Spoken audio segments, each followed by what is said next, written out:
Hagerty is the world's largest provider of specialty insurance for enthusiast vehicles and supports keeping car culture alive through youth programs, the Historic Vehicle Association, the RPM Foundation, and more. Hagerty is home to key programs such as the Hagerty Drivers Club, Hagerty Drive Share, Hagerty Valuation Tools, the Hagerty Drivers Club magazine, and much, much more. For more information, visit their website at Hagerty.com.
While it may be short, the Zone Group Championship provides a lot of intensity in its brief 3 weeks. The difficulty of the circuits only seems to add to this do-or-die situation for the drivers. With the finale wrapping things up tonight, will we see signs of desperation? We'll find out soon as we get ready to watch Event 5 of the 2022 Zone Group Championship, presented by Hagerty Motorsports. Hi, I'm Joe Peak, and with me in the booth tonight is DJ Clark and Michael Johnson. Nicholas Weatherby is on social media along with Ryan Bauer producing, who is using cameras provided by Dougie Beard. As always, the PCA Sim Racing Series is brought to you by Hagerty. Since 1984, Hagerty has been the worldwide leader in collector car insurance. Everything they do is geared towards enabling and enhancing the experience of automotive enthusiasts and making sure that the vehicles we all love and the lifestyles that revolve around them don't just survive, but thrive well into the future. Hagerty. Let's drive together. Now, tonight is a track that is going to be a serious challenge for the drivers, that is no doubt. But to give you an idea of just how tough this place is, let's head to our track guide.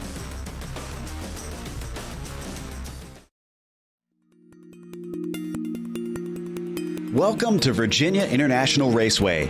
This track near the southern border of its namesake has had the rare blessing of being resurrected from the dead.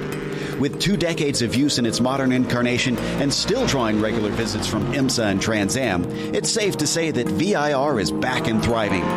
The owners didn't skimp on refurbishing the place either. An impressive 7 versions are available to run on iRacing, with viewing areas that include posh villas near South Bend that can be rented by fans. The track's long and complex layout has earned it some colorful corner names too. The horseshoe kicks things off right away with a never-ending double apexer that tends to suck the greedy out into its runoff.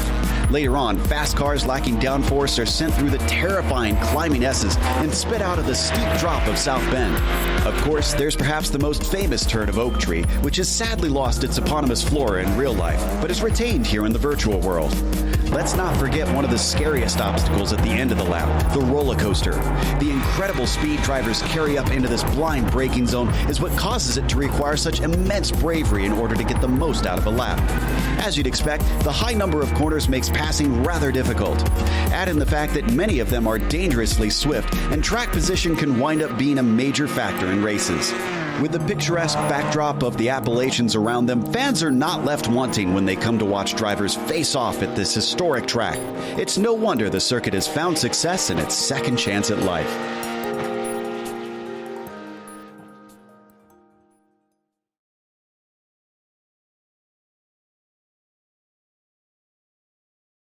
And of course, a big thank you to our friends at GSRC for providing the lap guide. But DJ, We've got GT3 class machines out here. How tough is that going to be?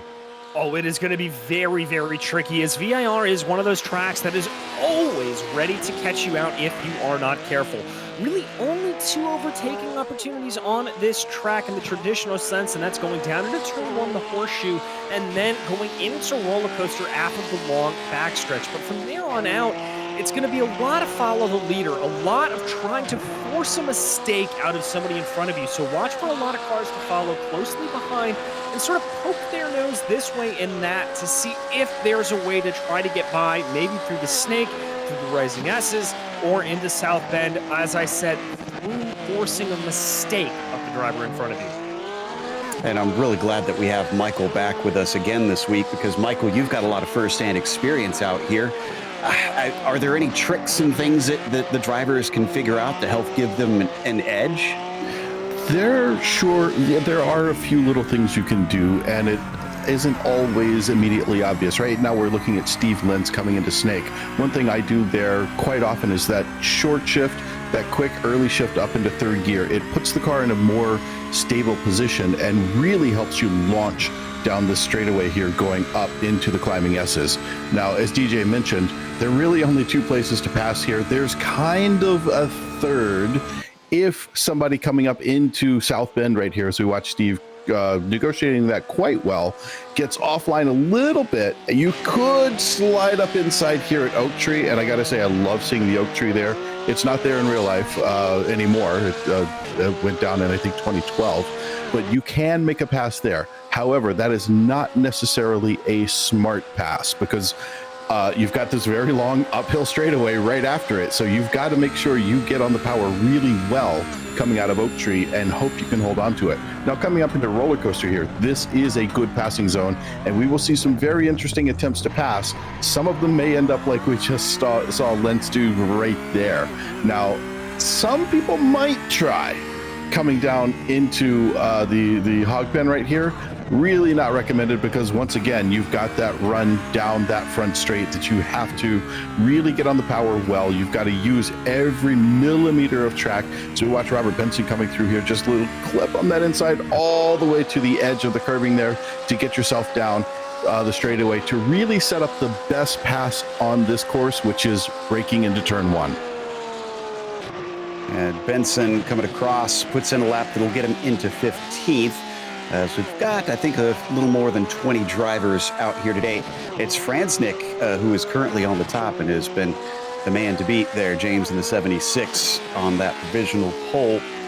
As we continue to see if the 71 can go any quicker right now. Lap looking decent as he comes down into the left hook. And as it sits, Mike Sachs actually just went up into 3rd place in the 5.99, so great second lap for him. They only have 3 laps, though, and it does take a bit to get around at about 1:46, but they should have enough to get all 3 of them in, DJ. And I have a feeling that getting that qualifying in is going to be important to the race, just because of how we've been talking about the difficulties passing. Yeah, you really want to get yourself as far ahead as possible for 2 reasons. 1, less cars to pass, you're going to be in a better position. And 2, we've really seen through sector 2 and 3 on this circuit that you can get a little bit of a pileup. It's not nearly as dangerous, say, as running up the hill at Bathurst. However, it is not unheard of to have a multi-car coming together through those sectors, through the snake or the rising S's. And so you want to just avoid any possibility of having an instant in front of you that you are a hapless passenger and you get collected upon. Indeed. And well, speaking of being a hapless passenger, in real life, they've added some paved runoff in a couple places around this track for safety. But here, this is a very old scan at this point. You already heard, Michael, you talk about that they have the oak tree still here. But what I find interesting, because they lack a lot of the paved runoff, even still in real life in some of these places, there's so many portions where the grass is downhill off the track. You don't really see that in a lot of modern race tracks anymore. And I feel like that tends to send you way off the track when you have an off. Well, one of the great places you'll notice that is the exit of Hog Pen. We were doing some racing out there in World Challenge. One of my teams actually is based here. One of the teams I race with, Tech Sport Racing, is based at this track. And we were going through the World Challenge race, and there were a bunch of people coming through Hog Pen, tried to get on it a little bit too soon. I think, it looks like Robert Palmer's on his way down into it right now. And if you get on the gas just at the wrong point, you're going to catch the grass right there, and it's going to take you all the way to that wall down there. It doesn't look that far until you have to drive back across it in slightly damp grass with slicks. Then it's like a coon's age to do it. It's terrible. As up at the top, it looks like Franznik is going to be easily on pole. It is 0.8 of a second and some change over the nearest driver, who is Chad Dix. So James not looking likely to be overtaken at this stage, because trying to see if we have anybody else that is able to go any quicker that can finish the lap here. 30 seconds left. And I do think, nope, Lopez is coming into pit lane. So Andrew McCune in the 55 might just make it across in time. He's got about 20 seconds left, but this is going to be close, DJ. Yes, it is very, very close indeed. Ticking down 10 seconds. McCune just working his way through roller coaster right now. I think he is going to be out of time, frankly, Joe. Yeah, I think that's the case. So that'll be it. Only 20 drivers able to get a time in here, and the rest have got to sit where they stand. And of course, James Franznik, as we said, on the pole position, with Chad Dix starting in second today. After that, you've got Mike Sachs in the third position, with Scott Kessel in P4. Mark Lacombe will be P5, followed by Eric Kaufman in the sixth position. After that, it's Andrew Smiley, P7, with Robert Palmer in eighth and Jeff Lashway in ninth, as Steve Komatz will round out your top 10, DJ. Chris Sorry is going to be lining up at 11th, followed by David Purdy with Jack Stevenson and Michael Burgoyne behind them. Stacey Iwata will be 15th, followed by Bruce Griobe with Freddie Lopez and Robert Benson in 17th and 18th. 19th is Steve Lynn. Andrew McCune will be 20th, and Jeff Ferguson first. So we wait for the pace lap, as the Porsche pace car are going to lead them around, and they'll have to prepare and get ready for a 40-minute race out here today with a pit stop as well. So maybe that'll play a part of it. Potentially could see drivers try to overtake through strategy out there. However, most likely going to be just for fuel in this race, because I'm looking at the temperature here, Michael, and 70 degrees Fahrenheit. That's actually decently cool here. It is pretty cool. It is a nice temperature to have. The cars like it. The cars love it. And anywhere in that 65 to 70 degree range is just perfect. It's kind of where the cars are designed to let those motors run as best they can. And the tires like that cool temperature too. They get hot. And once that track temperature gets over 90 Fahrenheit, even 100 Fahrenheit, it starts to get to be, well, I think a lot of people have heard the term greasy. The tires feel greasy. I'm not getting grip. And that's exactly what happens. They just start to kind of wander on you. You get too much of a slip angle. Now, the funny thing is, slip angle on a race car that feels greasy is probably about normal for a street tire. So, yeah, we're sort of splitting hairs there, but it's very hard to go fast when you have too much of a slip angle. You see them coming out of one of my favorite corner names there, NASCAR Bend, named after a few famous NASCAR drivers, because they did race here back in the original incarnation of this track. Actually had multiple offs there over a weekend, and so it was afterwards deemed NASCAR Bend. And we'll see if anybody manages to follow suit through there, because they'll certainly be in good company, as one of them was actually the king of all people that found himself going a little wide and finding the tires. So as we see them now come up through the climbing S's, one of the single file portions, and thankfully these cars have a little more grip than some of the older vehicles we've seen race here, DJ. I always think back to the Lotus 49s, especially when I was still racing in iRacing frequently and trying to take them through there. There's a lot of crests you don't realize through that portion. Yeah, very much so. They're called the Rising S's for a reason. Very, very tricky section that kind of plateaus out here onto South Bend.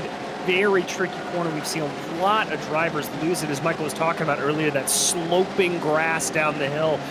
You see, and not uncommon to see a bunch of drivers sort of ending up in the middle of nowhere, just in the middle of the track there.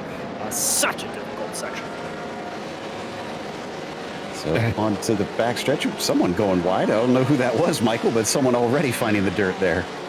Yeah, that was kind of interesting to see. Someone else already going off a little bit. That was trying to figure out who that was. But anyway, sometimes when you're on this pace lap, you're off pace, your timing is off. So yeah, nothing wrong. That's actually pretty normal to happen. Maybe even avoiding someone who bounced off the inside curbing there at the oak tree. So while it looks like somebody made a mistake, it was probably actually just trying to get out of the way a little bit.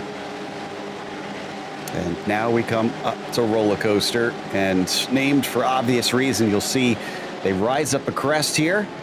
It's incredibly blind, and then it's back downhill once again as it'll plunge all the way down to, I think, one of the lowest points on the track, actually, towards Hogpen, and then back up the stretch, the front stretch, to the start-finish line. And the Porsche pace car is going to release Franznik, who looks like he has some of the best pace of anybody out there today, but he's got to back it up with race pace and not just a single lap flyer. As there goes the pace car. James has control of the field, waiting for the green flag. There was a bit of a checkup in the back as some of the cars made contact. Hopefully no damage for that, as the green flag is now out and the 76 is on the throttle. Chad Dick is trying to stay with him. Could he challenge around the outside as they approach Horseshoe? He breaks very late into the corner. And will he be able to take this all the way around the outside? The answer is no, as he's finally pushed backwards into second. But I don't see any incidents through the field here, DJ. No, everybody looking good. Kessel and Lacombe there in the back continuing to be side by side as they work their way through NASCAR Bend. And now it's built to ring back out single file. I think everybody keeping this nice and clean. Freddie Lopez, though, in the back may have had an off. That looks like NASCAR Bend, that he had a slip up, and he's going to get it going once again as we look with Mark Lacombe on the roof of his car up at the top four. Kessel, Sachs, Dick, and Franznik as they hit the climbing S's as well. Up towards South Bend. Tires maybe not completely up to temperature. Will anybody have an off through here as we watch them try to fly around that left-hander, Michael? Yeah, coming through South Bend, you've really got to hold on to that car because you don't have a lot of visibility to what's coming down. You can see the oak tree, but you don't know where the track's going. And just no, it's in the same place it was last time, but if you're not in your groove yet, you're not going to know where it is. You're not going to quite be ready for it, so you have to be really careful. Back along the backstretch once again. Couple drivers starting to pick up pace as Kessel attempts to attack Sachs, but he's not quite close enough behind him. He's also got Lacombe closing in, and it's almost a four-car train for a moment, as that was Eric Kaufman and the 13 as well approaching. And man, I gotta say that Lacombe looks like he's getting a little anxious here, DJ, as he is all over the back of the 48. Yeah, he certainly is, darting this way and that. I wouldn't be surprised if he tries to send a little bit of a move here, going down into the Horseshoe. That draft starting to pick up. He's going to poke his nose to the inside, but backs off. Not liking it into Horseshoe quite yet. Behind him looks pretty single file throughout the rest of the field, but they're honestly spreading out a lot quicker than I anticipated. Seems like the pace difference between drivers here is looking pretty distinct as coming through NASCAR Bend. Another little look for a couple of the drivers in fourth and fifth is back to our leader. The 76 is pulling away already, Michael. This is kind of what we expected. It's 2 seconds. We're only in the midst of lap 2. Yeah, he was a good 7-8 tenths per lap faster through the entire field. It was interesting to see how he just kind of clinically found his marks, went through, and has just been nailing them. I hope he continues that through this race. Don't want to put the commentator's curse on him, but I think we've gotten kind of used to him checking out front and just going with it. The real race right now seems like it's working this P2, 3, 4, 5. Yeah, back to Lacombe there. That's where the real race for the viewers is going to be. Looking left and right as Robert Palmer and Steve Komatz also had an off back there, just a heads up. But coming down into the roller coaster, Kessel manages to retain that 4th position somehow over Mark Lecombe. I'm kind of surprised he hasn't been able to take this quite yet, but he certainly doesn't seem to want to wait around too long. Is this going to be a bad exit? He backs off a little bit here, DJ, and now starts the game back up. That was a great exit in the end. Yeah, it was. Just backing up the first part there of Hogpen to try to get a better run at him. And I'm very surprised that Mike Sachs hasn't been able to run away from this duo quite yet. But Sachs still within the clutches of Scott Kessel. So this could very much all fire off here. Really a 3-car battle that we are witnessing. Almost 4 with Chad Dick directly ahead. Yeah, that's a good point. They're catching up to that second place car a little bit now.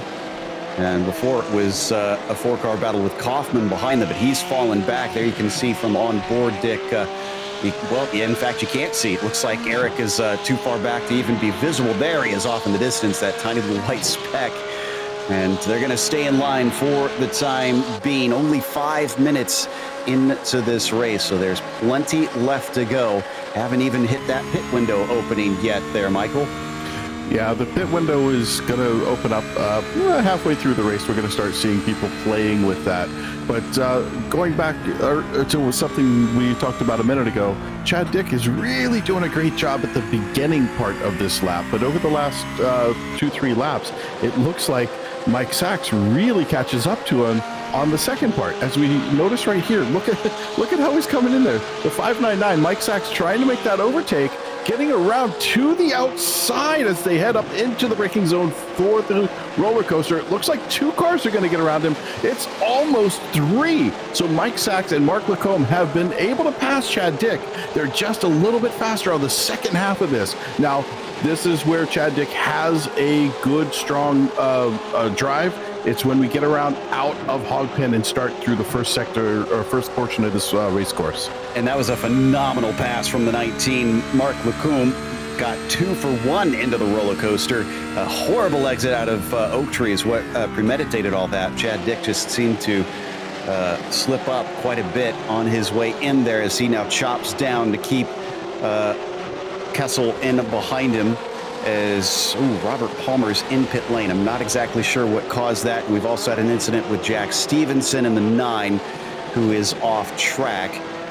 Not sure if we'll be able to figure out what exactly went on there, but we'll try and investigate. In the meantime, Dick has gone from 2nd to now 4th on this lap, and Mark Lecombe is not done as we continue to ride on board with him, DJ. He's already sizing up Sachs.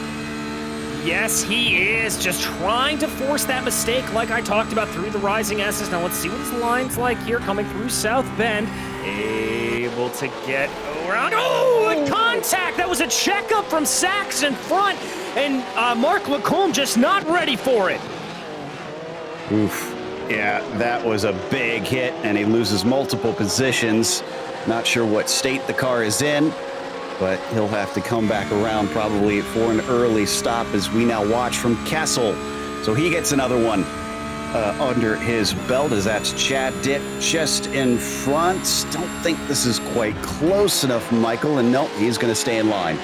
Yeah, Chad's got a really nice defensive line through there. He knows this is not his strong portion of the course. He needs to stay ahead of Kessel through this part. Now, going back to that incident, I can't place much blame on Mark Lecombe there. There was very little he could have done. If he'd have darted to either side, he would have been another victim of that. He was in the brakes, did everything he could to stay out of it. It's just sometimes the crash is going to happen, and you got to hold on and hope it goes well. But we watch here from Kessel's car trying to close in on Chad Dick, doing a nice job under braking, closing that up, trying to get on the power. Now there are 2 lines they can make out of this. They're both taking that wider line coming around. But now when we come into NASCAR, this is where things differ. Now, for those of you who have raced this in real life, you know there's some runoff area there. Doesn't exist here on iRacing, so you have to be careful when you're going around NASCAR to make sure you don't overrun that at all, because that grass is going to grab you. No doubt about that. I've always had trouble trying to line up that braking and not tip a wheel off. But you got to widen it as much as you can as we go back to 13th. And this is Burgoyne just coming off of that corner himself. He's got Froby in front of him, Purdy behind him, and then Robert Benson bringing up the caboose of this 4-car train, DJ. Yeah, and everybody here just having a good amount of patience there. A little bit of a bad run there for the 10 of Purdy. Benson, very wise to not try to push too hard there coming out of the corner. Now they work their way through the rising S's. Again, this is the area that you don't want to do it. Really looks like Purdy is being very, very aggressive with the curbs, and in contrast, Benson being a little bit more trepidatious, a little bit more cautious, not wanting to put too much on the line. Well, let's see if that caution pays off here, where he really needs to back up the corner coming off of Oak Tree. And though it looked decent, I don't see him gaining all that much on Purdy at this stage. It's starting to come down a little bit, but that slipstream is not doing as much as he'd like as we go a little farther ahead to Comats now. Remember, he had a bit of an off earlier coming through South Bend, and now he's got Stacy Iwata in front of him, but this is not for position. Stacy is a lap down here, already been in pit lane for some reason, well, and coming in a second time, Michael. So that frees up Comats to try and chase down Lashway.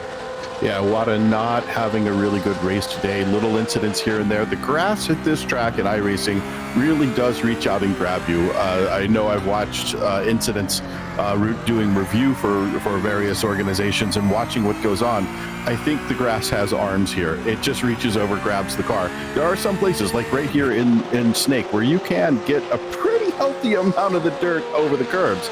But you kind of need to be careful, especially when you're coming up through the rising S's here, and then you go into that South Bend. South Bend on the exit is one of those other places that catches you. As we watch both of them come through here, a fair amount of room, although that third car in that group, I think that was Froby, doing a nice job. No, that was actually Lentz, I believe, in that car, doing a really nice job using all the track. Coming up the backstretch once again, Kessel chasing Dick. We've got a couple more offs. I think Lopez and Purdy have recently found themselves in trouble. In fact, David Purdy's still working on it, as I think he had a second spin in a row coming through the left hook. But down into the braking of the roller coaster, Kessel's been poking and prodding, but nothing's been working out. The only good news for him, DJ, is that Eric Kaufman has not been able to catch them so far, so he's not really under threat. No, he really isn't. Kaufman's times have been about 0.2 of a second or so off of the pace of Scott Kessel. They cross over the line here. Let's check and see what they were on that last lap. This time it was 0.8 of a second off, so they're actually able to keep gaining away from Kaufman. And what that means here for Scott Kessel is that he can be fully focused on the attack, just trying to find those areas to force an error, running a little bit of alternate lines, like we said, to just find anything. So Mike Sachs has finally come down pit lane and should be able to take a spare car. In fact, he's serving a penalty, it does appear, as he got a black flag, but that's going to up his woes all the more as we continue to watch from Kessel there for a moment and into the climbing S's, just getting tantalizingly close, but not close enough that he can really seem to pass. And that is one of the features that we've seen in the past here at VIR, where unless you're right on top of the driver, Michael, it seems like it's tough to try and overtake, and well, that'll do it. Oh, that'll do it for sure. Every time you go in there, there's the chance somebody's going to hit the grass, and if you push them, so without physical contact, obviously, but he just pushed him all the way up through the S's. You were commenting on how close he was and just trying to pressure him, and that's all it takes. If we watch the replay here, you'll see they're coming down. Watch how much closer he gets. You can see in that TV camera rear view coming up. Oh, he's looking around the right side, coming right back up, and just a little bit too late. And yeah, looks like Chad Dick got caught up by the arms of the grass, just reaching out to bring him in for a little love. And hey, speaking of love, there's a little love tap from another driver coming through. Yeah, that was Kaufman. That might not be looked on well by the stewards. That was not the cleanest of rejoins for sure. And now Chad Dick is stuck behind him in 5th position. Remember, He started this race in second. It has kind of all gone downhill from there, but he's going to try and make another overtake. He still feels faster than the 13, sends it in deep, and he's going to be able to overtake on that one, as that's Robert Palmer behind them. That's not for position, so it's mainly between those two. Well, I guess not too much damage on that red and black machine, DJ, because he certainly is pulling away quickly from Eric.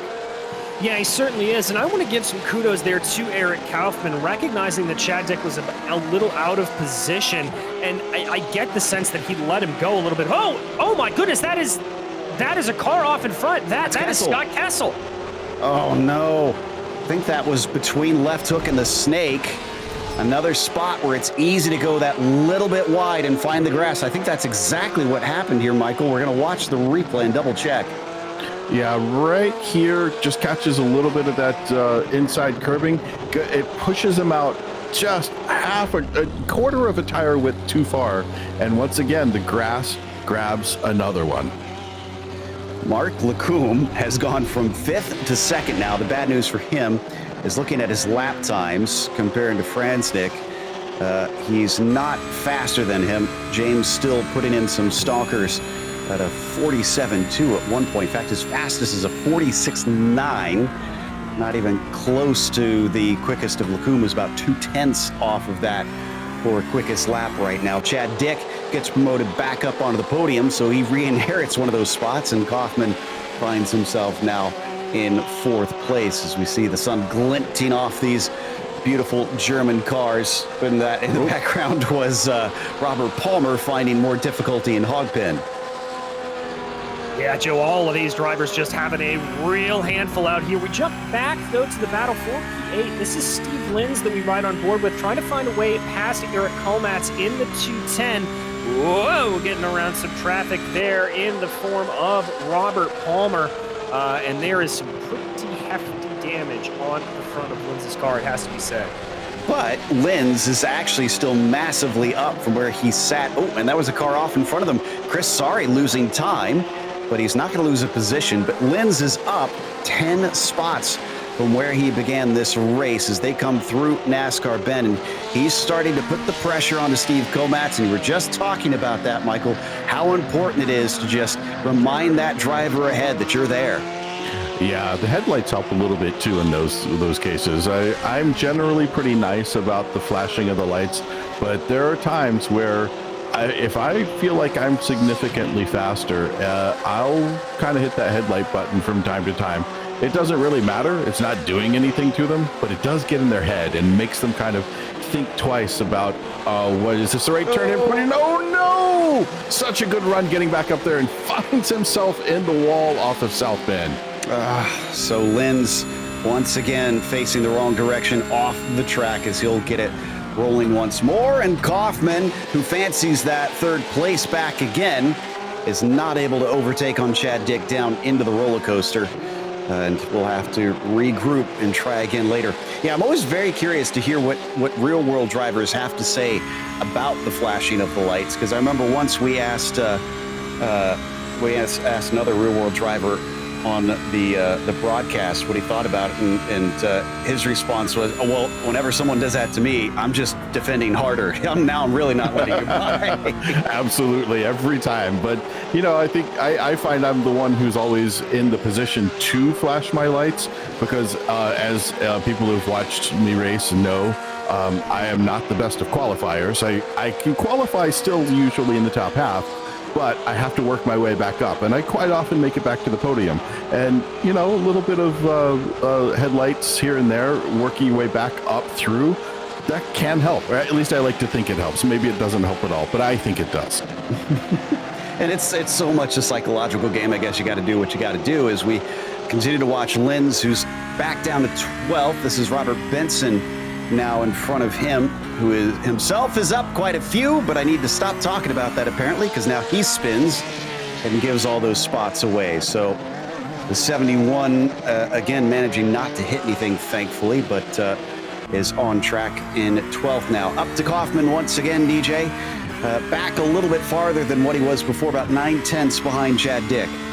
Yeah, it looks like he's really able to gain speed here through about the third and fourth sectors of the track and loses a little bit through the first two. And so that's a little bit where the give and take comes to go. So he's right here within about 9/10 second or so, just trying to gain that in as much as he can. Doing what he can. Last lap was a 49.6 for Dick, and it was a 49.3 for Kaufman. So he's definitely regaining some time. Let's see what this one compares between them as the 82 comes to the timing line. And we've jumped to Chris Sari. Oh, is this going to be a position? Yes, Burgoyne easily through down the back stretch. Sari pulls back to the racing line. And Kaufman's gone in. Kaufman has pitted.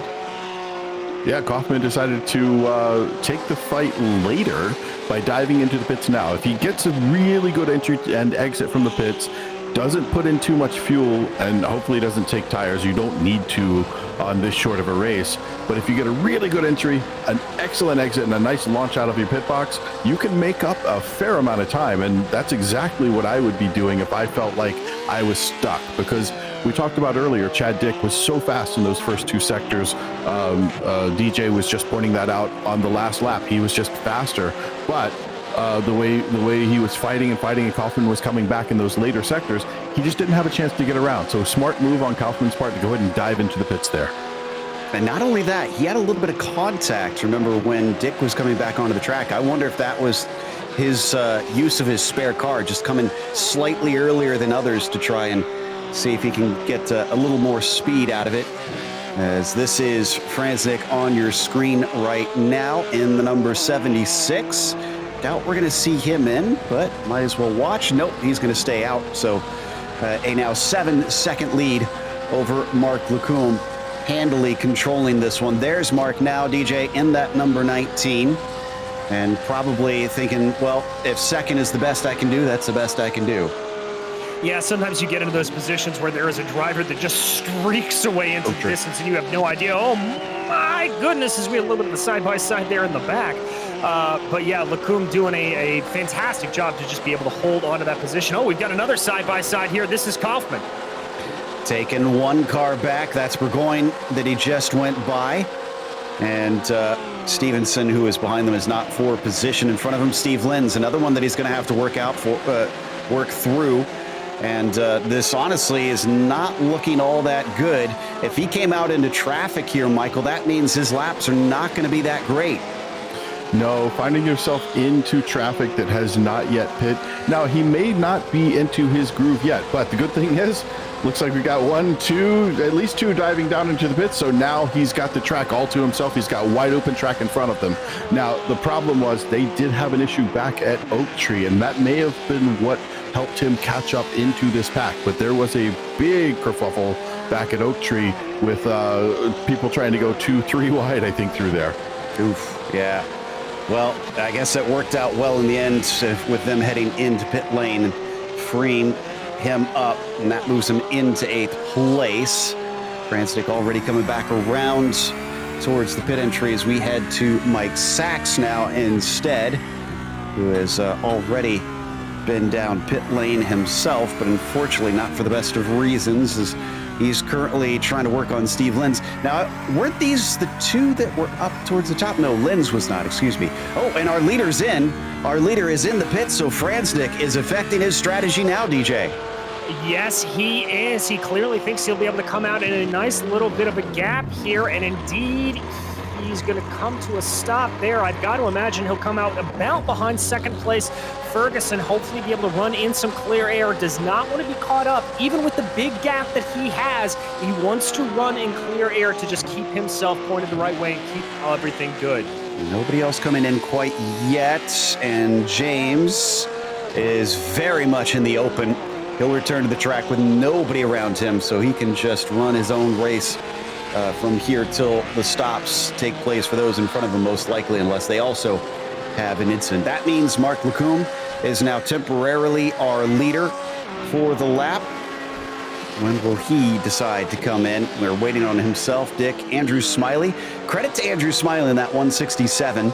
Haven't really talked about him a whole lot, but he's up 4 positions. Now, granted, we know that James Franznick has given him one of those because of his pit stop.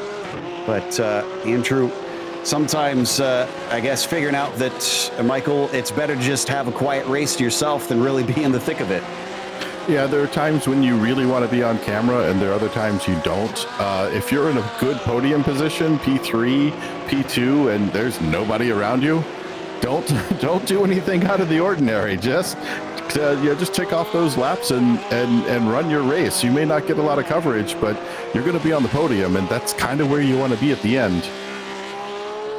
As Lacombe comes out of hog pen, is this going to be a pit stop? As he has a little bit of a connection issue, but it clears up and he does not pit in. And Chad Dick is 18, almost 19 seconds behind. My goodness, the gaps are getting massive out there at the front of the field. So Chad, we have to wait a while before he cycles through towards the pit entry, but also decides that he is going to carry on by. So most of these drivers look like they're going to run it dry, DJ, before they decide to visit their pit teams.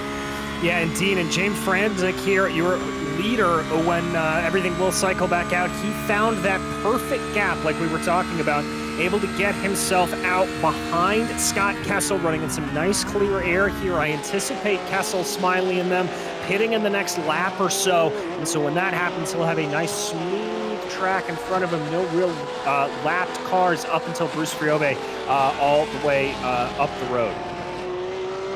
So we've also got Kessel that we're waiting to pit in. He sits in 4th currently. Komatz, Lashway, Benson, McCune, and David Purdy. Everybody else has visited pit lane, although I think Steve Lenz has only been down for a drive-through, it looks like. Oh, Freddie Lopez is in, so he is our latest to take service right now. And Benson as well. So Robert Benson has made it to his pit stall, hands over a few spots, and then he'll be back out to go in just a bit. Back to what was our leader, the driver who looks to be ready to re-inherit that lead once the cycle is through. James Franznick there in the 76 on your screen. And as I was saying earlier there, Michael, he looks to be pretty much all on his lonesome. That pit stop was timed absolutely to perfection to find that gap.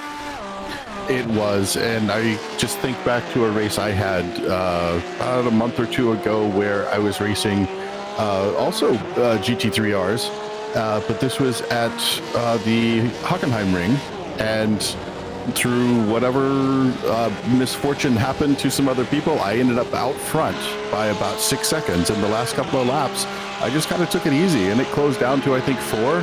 But it didn't matter because I had enough of a lead. I could really take it easy as we were just trying to sneak by someone exiting from the pits. Who is that? Is that Lacombe? That's Lacombe. How did he catch him? That's amazing. That's one heck of a pit stop that he pulled off there. 2 seconds faster. He's stop. 2 seconds faster. 29 versus 32. 3 seconds faster in the lane. There was a 4-second difference on track, and he made up some of it on that lap, on his out lap, and then the rest was in the pit stop. He made up 3 seconds in the pit stop. That is insane. I'm not sure if James maybe was just a little cautious on both fuel and his pit in and pit out, but that was highly unusual. And we're hearing, we must have missed it, but James missed his stall a little bit. So that accounts for some of the time right there. And that has brought this back alive. And suddenly we got a race on our hands. And he is going to be within the slipstream, DJ. But I don't think this is going to be enough to attack. But it will at least allow him to close in. Exactly, and he's just got to hope here to be able to keep behind Franznick as much as possible. Remember, at the beginning stages of this race, it looked a little close, and then Franznick was able to just scamper off into the distance. So we're going to have to see how this all pans out. Closing up under braking there is Mark Lacombe. We may have a little bit of a race on our hands. But it's not going to be a race for third. Chad Dick was just given a stop-and-go penalty for his rejoin. And that will absolutely lose him third because Smiley's only about 5 seconds back. Scott Kessel's not too far behind him as well, so we'll lose both of those. Kaufman, I think, likely to go by. And then Komats is a great distance back. So probably going to see Chad Dick down to 6th position after he serves that penalty. And he will have to do that in a lap or two here as we ride on board with Mark Lecombe. Probably has the bit between his teeth. It's still hanging at about 0.7 of a second. So Michael, if James still has something in it, if he's got a little extra in the tank that he can turn up the wick, now's the time to use it. Oh, absolutely. He needs to start pulling away now. He had a very comfortable lead, didn't have to scrub his tires off too much, but Lecombe has really done a great job catching up here and is holding on. Now, for Lecombe, what he needs to do is relax. He needs to completely chill at this point. All that adrenaline coursing through his veins, get rid of it. You need to be absolutely precise on every corner. So watch him closing up under, breaking into Oak Tree. That was close. Now he's going to get on the power. Oh, but not quite as good as James. James Franznik was able to get on the power, took a little bit better wide line coming out of there, and opened up the gap to almost a second now. Yeah, that did not look good at all. And I thought we were going to have Andrew Smiley in 3rd, but Scott Kessel in the 48 with a fantastic overtake into the horseshoe. We'll have to jump back just a little bit here. Here it is. Look at it. Wow, he was a long ways back. And so he just scared him off the racing line, made him break deep, and Andrew Smiley allows him through. Well, Joe, remember that mental game that I talked about that you try to play up through the snake and the rising S's? You can also play it on the front straightaway there, and that's exactly what happened for Scott Kessel, just getting into the head of Andrew Smiley and forcing him to break a little bit later, miss that point, and get himself on by. Well, it looks like everybody has taken their stop, so as we just come over the 10-minute mark of tonight's race, it's time to bring you the Hagerty Motorsports Race Break. Since 1984, Hagerty has been the worldwide leader in collector car insurance. Everything they do is geared toward enabling and enhancing the experience of automotive enthusiasts and making sure that the vehicles we all love and the lifestyles that revolve around them don't just survive, but thrive well into the future. Hagerty, let's drive together. And starting at the top, James Franznik, who had a healthy lead earlier on in the race, at times as high as 7 seconds, suddenly found it dissipating, and actually it has gone even bigger because just now Mark Lecombe had a mistake and he is off the course. That is just between South Bend and the climbing S's. He's trying to carefully get his way back onto the track, and he's got such a buffer that he is going to retain 2nd place, and that's at least a relief for him. But there goes the chance at a potential win on the 76. And the 76 just had an off. The 76 just spun and got hit by McCune. So the gap is not as big as we thought on that. My goodness, we try to do a through the field and suddenly it all kicks off. Oh my goodness, we're going to take a quick look at this. There's the spin, and he hits the wall and another car. I don't know what kind of shape it's in, but it can't be perfect condition from here as he gets it going, and he's about 4 seconds ahead. So we'll keep an eye on that after we go through the field. Scott Kessel currently sits in 3rd position in the 48, having taken that spot recently of a mistake from his rival. From there, you've got Andrew Smiley in the 167, up 3 spots, and we've been talking about the quiet race. Well, unfortunately, it seems as though he has given that away. As Franznik's in the pits, lead is now Lecombe for some reason, and I think could be a black flag. I think it might be a black flag, and maybe a stop and go for that self-spin. Yep, he got a self-spin incident, black flag for that because he ended up making contact with that other car. Wow, so this continues to send him down. So Smiley's now into 3rd. Kaufman is back up into P4. It's been an up and down day for him as he started in the 6th position. And speaking of up and down, it's been a lot of down, sadly, for Chad Dick, who started in 2nd place and is now currently riding in 5th. He would have been as low as 6th there if it were not for the penalty for Franznik. We jump over, well, we were going to jump over. It's now 6 for Komats as well, as Franznik still continuing to bleed spots here. And the 210 has climbed his way up from 10th on the field here with a gentle work through into decent points. Then it's Jeff Lashway in 7th position. who finds himself there up 2 from his 9th starting spot. He's within reaching distance of Komats if he just pushes that a little bit harder and maybe tries to take 6th place. DJ, what's the next 7 look like? Well, we're now going to be jumping over James Franznik and starting off with Mike Sachs, the Metro New York region driver in the 5.99, running around in 9th place as of right now. And he has got a healthy 3-second gap over Robert Benson behind him. Benson in the 71 machine, up 8 positions on the day. He's doing a very good job to keep his car pointed the right way. Back in P11, it's Steve Lenz, who is stalking behind there in the 046, the Northern New Jersey region driver out of Zone 1, trying to do everything that he can do to try to get his way forward on Benson. Big ways back, though, is Chris Sari back in 12th. He is driving around in that 15 machine. The Zone 7 Golden Gate region driver in a little bit of an island to himself, as behind him in 13th is Bruce Fiobe, and that is the driver of the 130 Red River region driver in Zone 10. And then finally here in my little part of the rundown, it's David Purdy running around in 14th place, driving that number 10 machine, the Peach State region driver, doing a very good job. Despite having a rough day, he's down 2 on the day. Michael? In 15, we have Andrew McCune from the Rocky Mountain region, doing a nice job in the 55 car. Even though you notice a little damage on the nose there, still keeping it fairly consistent through the race, doing everything he can to just stay on, keep his nose down, and fight back through the field. Actually up 5 positions today, so doing a nice job working his way up 5 spots so far. Going on to P16, we have Jeff Ferguson. Jeff from the Ohio Valley region, Zone 4 in the number 58 here, with a fairly decent day as well, doing a nice job trying to hold on up 5 positions also. So he's just holding on to the back end of McEwen there, trying to take them both. We'll see how much farther they can work their way up. So next is Jack Stevenson.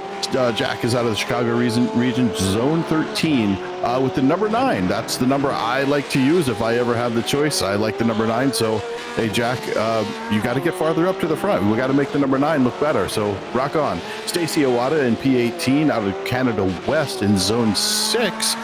Nice looking livery on that car. Also having some trouble early on, but seems to have kind of taken control now, looking a lot better, much better grip on the race. Looking on now to P19, we have Freddie Lopez out of the Pacific Northwest region, car number 777. I think our Australian friends might recognize that number. Zone 6 driver, also having some difficulties on the day. Down 2 positions, but the race isn't over. We still got a lot of time left. P20 is Robert Palmer. Robert's had a very difficult day and looks to be continuing that difficult day. Down 12 positions so far. Just not a good day for him, but hey, I got to give kudos on the purple car, because for me, I love the purple cars. So yeah, purple for me. P21, I think, is Michael Burgoyne, who is, I believe, out of the race. So that's going to do it for our rundown. And we didn't mention it, but that purple car that was, or Robert Palmer that was hit there, was by our leader Lacombe. So he isn't even getting away on this one clean. Not sure how much damage, but before we get to that, this concludes tonight's Midway Race Report, brought to you by Hagerty Motorsports.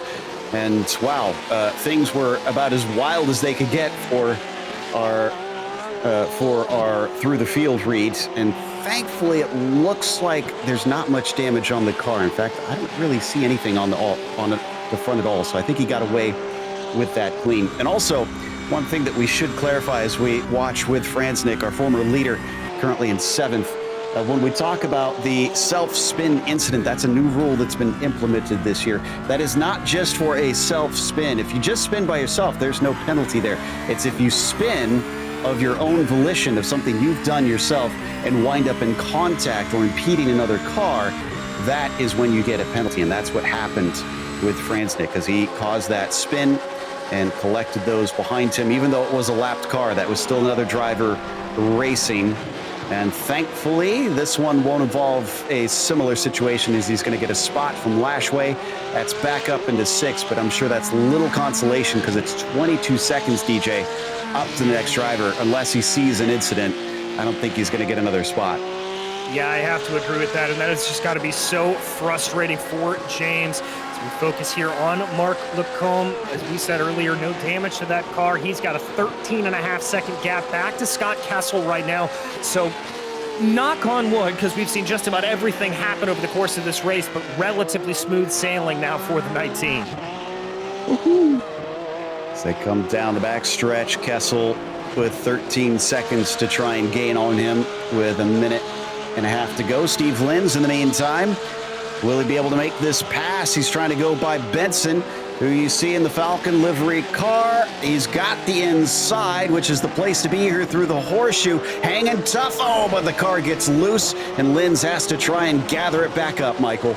Yeah, that's tough. In real life, you can stay on the outside there. Unfortunately, in iRacing, you can't stay there, though. That was a really good try to hold on to it around the outside of horseshoe, which you can do in real life if you just time it right. And when you come around to that left, you can make it through there and be in an advantageous position. But it just didn't work out for him this time. A little bit too much grass.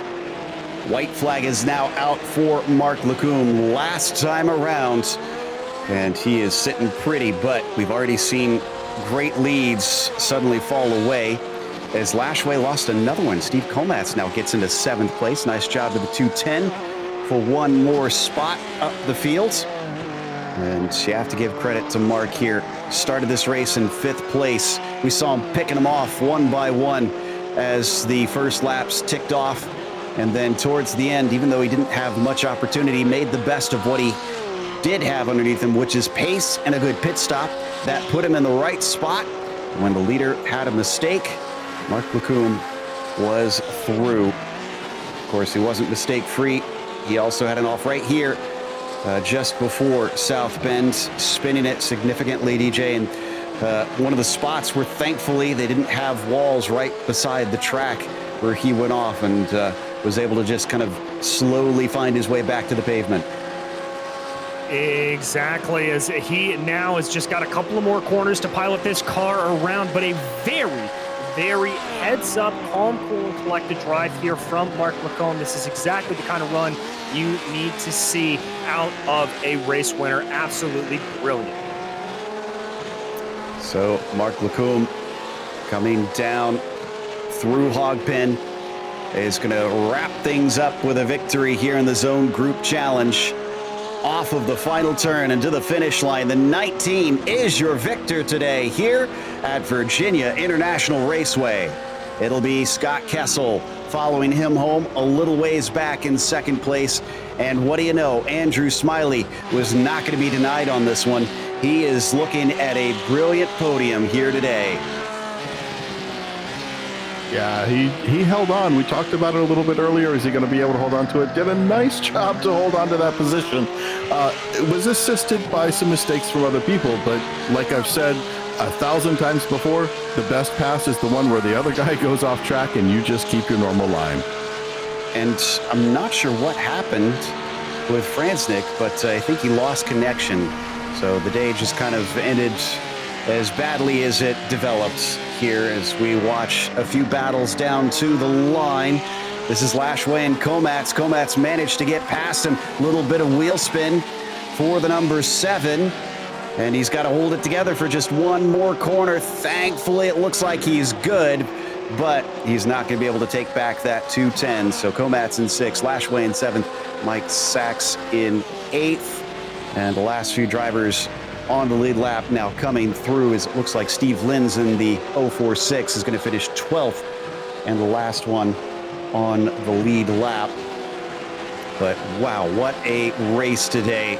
Lots of twists and turns for our drivers, especially for our winner at the end, Mark Lacombe, who took the victory by about 14.3 seconds. It was Scott Kessel who came home behind him in second place, and Andrew Smiley who wound up in the third position. After that, Eric Kaufman finished P4. You've got Chad Dick in the fifth position after starting second. Bit of a slip backwards there early on, just kind of set the tone for him. Steve Komatz up from 10th to 6th. Nicely done, as Jeff Lashway was 7th. Mike Sachs finished P9 after starting in 8th rather, after starting 3rd, as Robert Benson finished P9 after starting 18th. And then Chris Sari up 1 from 11th into 10th. DJ? Coming home in 11th, up 5 positions, it was Bruce Friobe, followed by your biggest mover of the race, Steve Linz, who was the last driver on the lead lap and up 7 positions. James Franznik was a lap down after everything that he went through today, followed by David Purdy and Andrew McCune. Jeff Ferguson finished 16th, followed by Jack Stevenson in 17th, and Stacey Owada, the last driver, 1 lap down. Robert Palmer still running out there 3 laps down, with Freddie Lopez and Michael Burgoyne, both DNFs on the day. So we've got our winner ready to talk to us here, Mark Lacombe, who, again, started this one all the way back in 5th and certainly decided he wanted to try and take the victory early on because, man, some great opening laps there, Mark, as you started taking spots pretty quickly. And then eventually it seemed like it all kind of came your way. I qualified poorly, so I was hoping to take it to James in this race, and I could see him getting away, so I knew I had to try to get something going quick. Well, that you did, but it wasn't completely perfect. You had a little bit of a problem in South Bend at one point, but I guess the saving grace on that is it seems like your rival there, James Franznik, had an issue almost at the same time. Yeah, we came out together after my pit stop, and so we were a lot closer than I thought we might be. So I was gonna try to race him to the end, and then we caught traffic right away. And so I guess we both just did a poor job of trying to get through that part. I didn't exactly see what happened to James. And after he dominated those first 2 races, taking both wins, this has got to feel extra special knowing that you were finally the guy able to beat him. I thought I could be competitive at the first race, and then got tangled up in some trouble at the start, so that didn't work out too well. And then James is really good at Barber, and so I knew that was going to be tough. And so this was my last chance, and we got to race for a little bit there, so that was good. Yeah, it certainly gave us some tension after those pit stops. Well, congratulations on the victory. Is there anybody you want to thank? Yeah, I definitely got to thank our sponsor, Hagerty, Podium. You guys do a great job.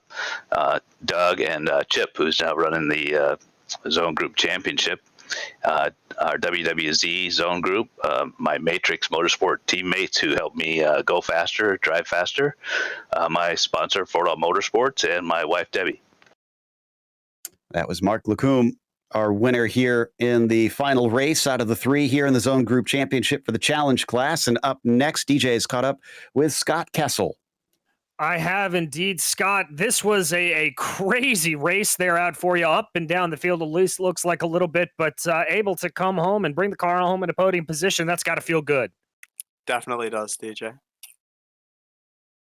Well, talk to me a little bit about your mentality coming into a place like VIR, very difficult to pass. What were you kind of planning on and plotting as you were coming in for preparations for this race? During our practice sessions, I was really not comfortable with this track at all. I couldn't keep the car on track the entire time. So I actually had 1 self spin during the race, but I'm really happy with how it ended up. Well, recovering from a self-spin like that, I mean, how do you get yourself back into the mindset to just keep on racing? And obviously it paid off for you. Yeah, luckily, I was in a voice channel with my teammate Andrew Smiley, and they kind of told me to shake it off and just keep driving, and that really helped. Well, it clearly did, Scott. Anybody you would like to thank here for this P2 on the day? I really wanted to say thank you to Podium Esports. You guys are doing such an awesome job, and I'm really thankful that you guys are willing to do this. Of course, my parents, my mom for teaching me how to drive, actually, And I wanted to say to anyone watching this, you should have your kids learn how to drive in the sim because it's lonely. We need more kids in here. I love that, and I have to say, I think you were the first person to thank their parents one way or the other for teaching them how to drive. So thank you so much. That was your second place finisher here, Scott Kessel.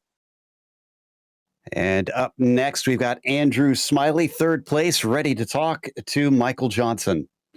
Well, Andrew, nice, somewhat uneventful race for you today. It seemed like patience was the key, and you even helped out your teammate, who we just talked to, came in P2, also discover a little patience. You started off P7, kind of just patiently worked your way up. How did that work out for you like that? Yeah, Michael, like you said, this is a team event, and I'm just thrilled. It's back-to-back P2, P3 for Scott and I. So congrats to Scott, and great job to Mark finishing first. This is just a tough track. It's a tough track to stay on, and that was what we've all been talking about is let's just stay on the track and don't self-inflict our wounds. So I just kept it together. I qualified it, pretty good pace and just tried to run clean laps and stay out of trouble, and paid off. So we heard from Scott how you were able to offer him some kind of comforting words. Hey, get your head back in it, shake it off. It's all good. Was there any point where you were starting to feel a little frustrated maybe, and he was able to return the favor for you? Good question. No, I think I was the quiet one tonight. We were all in our comms. I want to give a shout out to my fellow Zone 1 challenge class, Scott, Chad, Jeff, Mike, Steve, and everyone. We were all working together, and we had our pros talking to us, helping us: Chris Braun, James Hughes, Nikki Chan, and I was just holding, and everybody was working hard and talking. And when you drive as a team, you can really do well in these types of races. Yeah, communication is definitely the key. Speaking of communication, any thanks you'd like to communicate to anyone in particular? Sure. I want to give thanks to my wife and my daughter for their patience and letting me spend time in the sim. And again, just to everybody at Zone 1. It's really a great group of racers. Everyone supports each other, and it's just a lot of fun. I want to thank you guys for commentating. You do a great job, and Hagerty for sponsoring. Well, Andrew, thank you. Beautiful race today, uneventful race today, but hey, if it gets you on the podium, it's always a good day to be racing. So with that, thank you so much, and let's hand it back to Joe. Thank you. Well, it looks like we got a special announcement then, because after we have those results in for this race, that gives us our results for the Zone Group Championship. We have Doug Atkinson in with us. Doug, how did it wind up? Okay, what an exciting race, huh? Okay, the winner of Challenge for the 2022 Zone Group Championship is James Frenznick, Suncoast, Florida region, Zone 12. Second place, Andrew Smiley, Connecticut Valley region, Zone 1. And third place on the podium, Scott Kessel, Northeast region, Zone 1. So those are your podium winners for the Challenge Championship. Reminder, all results are unofficial until we get done processing and checking the final numbers. But for right now, that's your podium. Thanks, guys. Well, thank you, Doug, for the update. Always glad to be able to get that in before we head off to the next show, because this is not done. We have more racing here to come. And remember, it is both the challenge and the sport classes that we're going to be watching tonight. Next one up, once again, here at VIR, will be happening in just a moment. Stick with us as we head off to that race.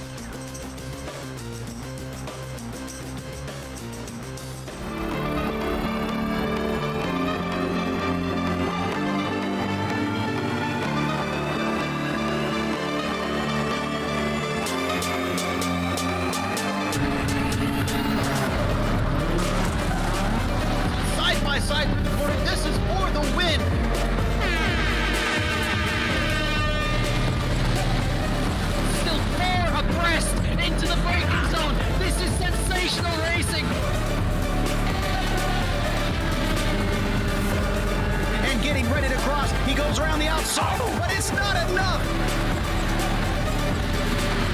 And hunting for a way by it.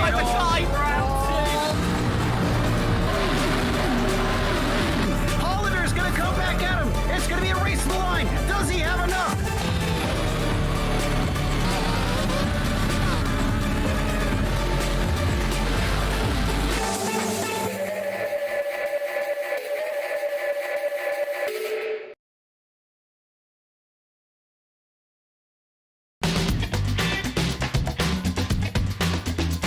Hagerty is the world's largest provider of specialty insurance for enthusiast vehicles and supports keeping car culture alive through youth programs, the Historic Vehicle Association, the RPM Foundation, and more. Hagerty is home to key programs such as the Hagerty Drivers Club, Hagerty Drive Share, Hagerty Valuation Tools, the Hagerty Drivers Club magazine, and much, much more. For more information, visit their website at hagerty.com.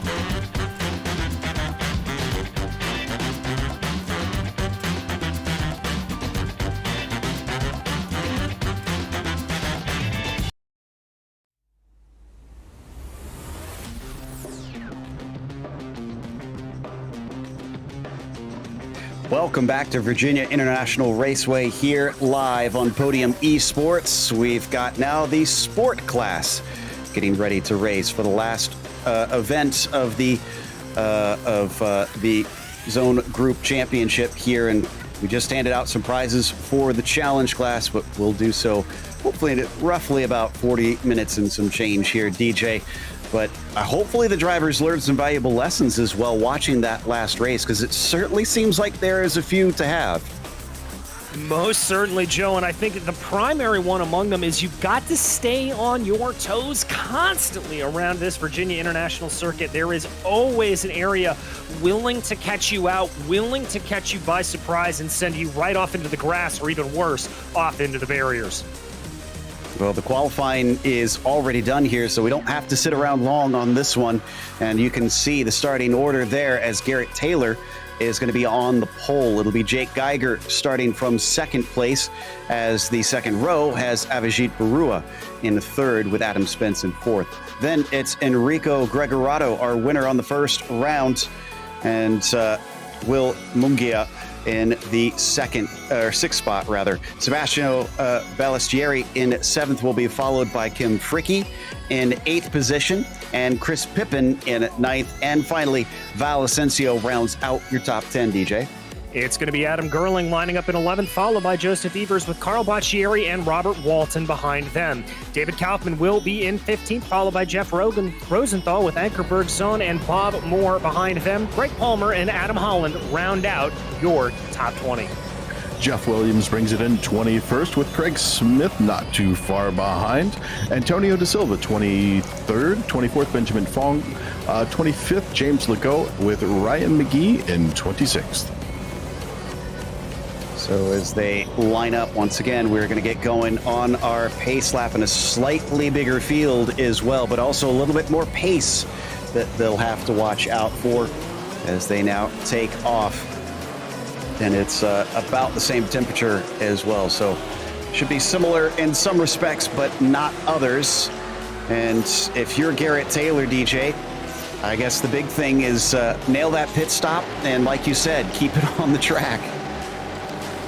Yeah, that is really the big lesson to be had out of here is I think if you get a little bit of a lead, or even just get yourself a little bit of a gap in between other cars, don't worry about what anybody else is doing. Just run your lines. You've run the practice through here. You know how you should be running, and just focus on your race. Well, how focused can you be here on these pace laps? Is this something you enjoyed or hated here, Michael, as you had these long waits trying to get the race going behind the pace car? Did it just raise the tension? You're like antsy to get it going, or is this kind of the happy place of like, all right, we're ready to go and let's do this? I love a long pace lap, because when you're sitting behind the pace car and just waiting for everything to start, you get this rush of adrenaline, and adrenaline is a terrible thing for a race car driver. You have to have the precision of a surgeon. You wouldn't want your surgeon taking a scalpel with adrenaline coursing through their veins. So yeah, we're kind of in a similar position where we have to have a super light touch, and it gives a chance to let all that adrenaline kind of flow out and just get processed out. You're not worried about it anymore. You're no longer trying to outrun a bear. You're just trying to take one of these fine $500,000 machines and send it hurtling across the pavement, hopefully not into the grass. Yeah, and certainly plenty of the drivers did find the grass here today. A few of them also did find the barrier, but let's hope that that's not too many more in the end as we come around the oak tree and on to the backstretch. And they're starting to spread apart once again, but they'll be able to have time to accordion back together here behind the pace car. But they cannot go on the green. They have to, or they have to go on the green rather. They cannot go when they choose. If you're the leader, you have to wait for iRacing to give you that that signal as they all line up, coming along the rolling hills here on the back stretch. And will we see anybody able to climb through this order? Everybody did manage to set a qualifying time as well in this race. Last time we saw at least one driver start from the back without a qualifying time, so not sure if that will affect things. And we even heard the eventual winner, Lacombe, said that he did not have a good qualifying lap, so there could also be that mixed in there, and there might be drivers that are a little bit out of position. We'll watch and follow that progress as today goes forward. Into Hogpen, and the pace car is getting ready to release Garrett Taylor. We will then look for the signal from Barney the Flagman here in iRacing, and it's usually a late duck in from the pace car. There it goes now, and Taylor holding speed. Green flag is out, and he's on the throttle. Some of them behind got a bit of a jump that they had to lift from as they almost got into the back of those ahead of them. But it's going to be single file for the top four, maybe even top five. Someone in fifth place looking for an attempt, Gregorado, and he gets a little hello from behind as they stack up into the first corner, Michael. But so far, so good. I'm not seeing any major incidents, just a little slow cars. Just trying to watch back through the field. I think there's a little lesson to be learned from the previous race. Although, looks like Will Munguia might have had an incident. Oh, yep, he's off on the side, but I don't know if he had help there. But well, like I was saying, it's still a good controlled start. No major incidents in that first corner. 907 unfortunately falls down to 23rd with that one.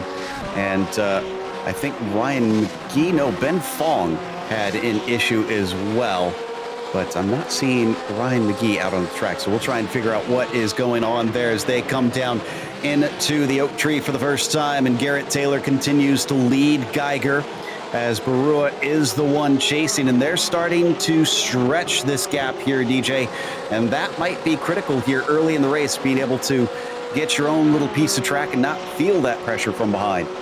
Exactly, having that peace of mind here, I think especially for Abhijit Barua to be able to pull himself away and out of the clutches of Adam Spence, that's going to allow him to just kind of calm down here for the first part of this race and then really get into attack mode later, not have to worrying about what's going on behind you and just able to focus on what's going on ahead. And Barua's already got a third place. He's already got a second place. Now he wants that victory. See if he can be the third different driver in this short series to try and take a win in the sport class as we watch Boccieri there in 11th place trying to chase down Valacencio, but instead, wonder if, here we go, looking backwards, that's Joseph Evers. He might be watching behind and over his shoulder. Joseph thinking about it, but not close enough to attack. A little wide, though, here from Carl as he tries to gather it up, and thankfully, Michael, he doesn't lose the position because of it. And that's a difficult spot there going into that first corner. You've got a long straightaway, a lot of opportunity for someone behind you to gain a fair amount of speed. You see 4, 5, 6 miles per hour different as we go on board with Bob Moore here back in P17. Love that full motion rig. That really does make a difference. I have had the opportunity to drive a full motion rig, and it is about as close as you can get, especially when you're in VR like Bob is here. Indeed, and you can even see on his screen the effect that the motion rig is having on his VR as it bobbles around like it would in real life, with all the G-forces bumping his head on his neck as he leans into it. Coming through the corner, we get a car off, and that is Bergzon. Oh no, Anker is off in the 248, trying to find some clear track and is going to weave across it. Thankfully not hit by James Legault, who is the first upon the scene. But the Haribo car, unfortunately, all the way down into 248, or into 24th, rather. Indeed, is that 248 machine? Let's look. I think he just got a little bit squirrely coming up around South Bend. Indeed, that rear end just wanting to step out, trying to stop it as best as he could. But those rear tires out onto the ice grass, as you like to call it, Michael, just catching him out. And apologies, that was Volker Krebs who races the Haribo car. I know this one is orange and yellow, but just similar looking as we got two more off. That is Adam Holland and Greg Palmer coming down out of the roller coaster. Not sure if those were related, if they made contact. Oh, they did. It was big contact between those two and poor Bob Moore, who was an innocent victim, just collected in that one. And they all three are going to have to try and carry on with a bit of damage from that as we come to Ballestieri here in the 516. That is Gregorato and Fricky that he is chasing.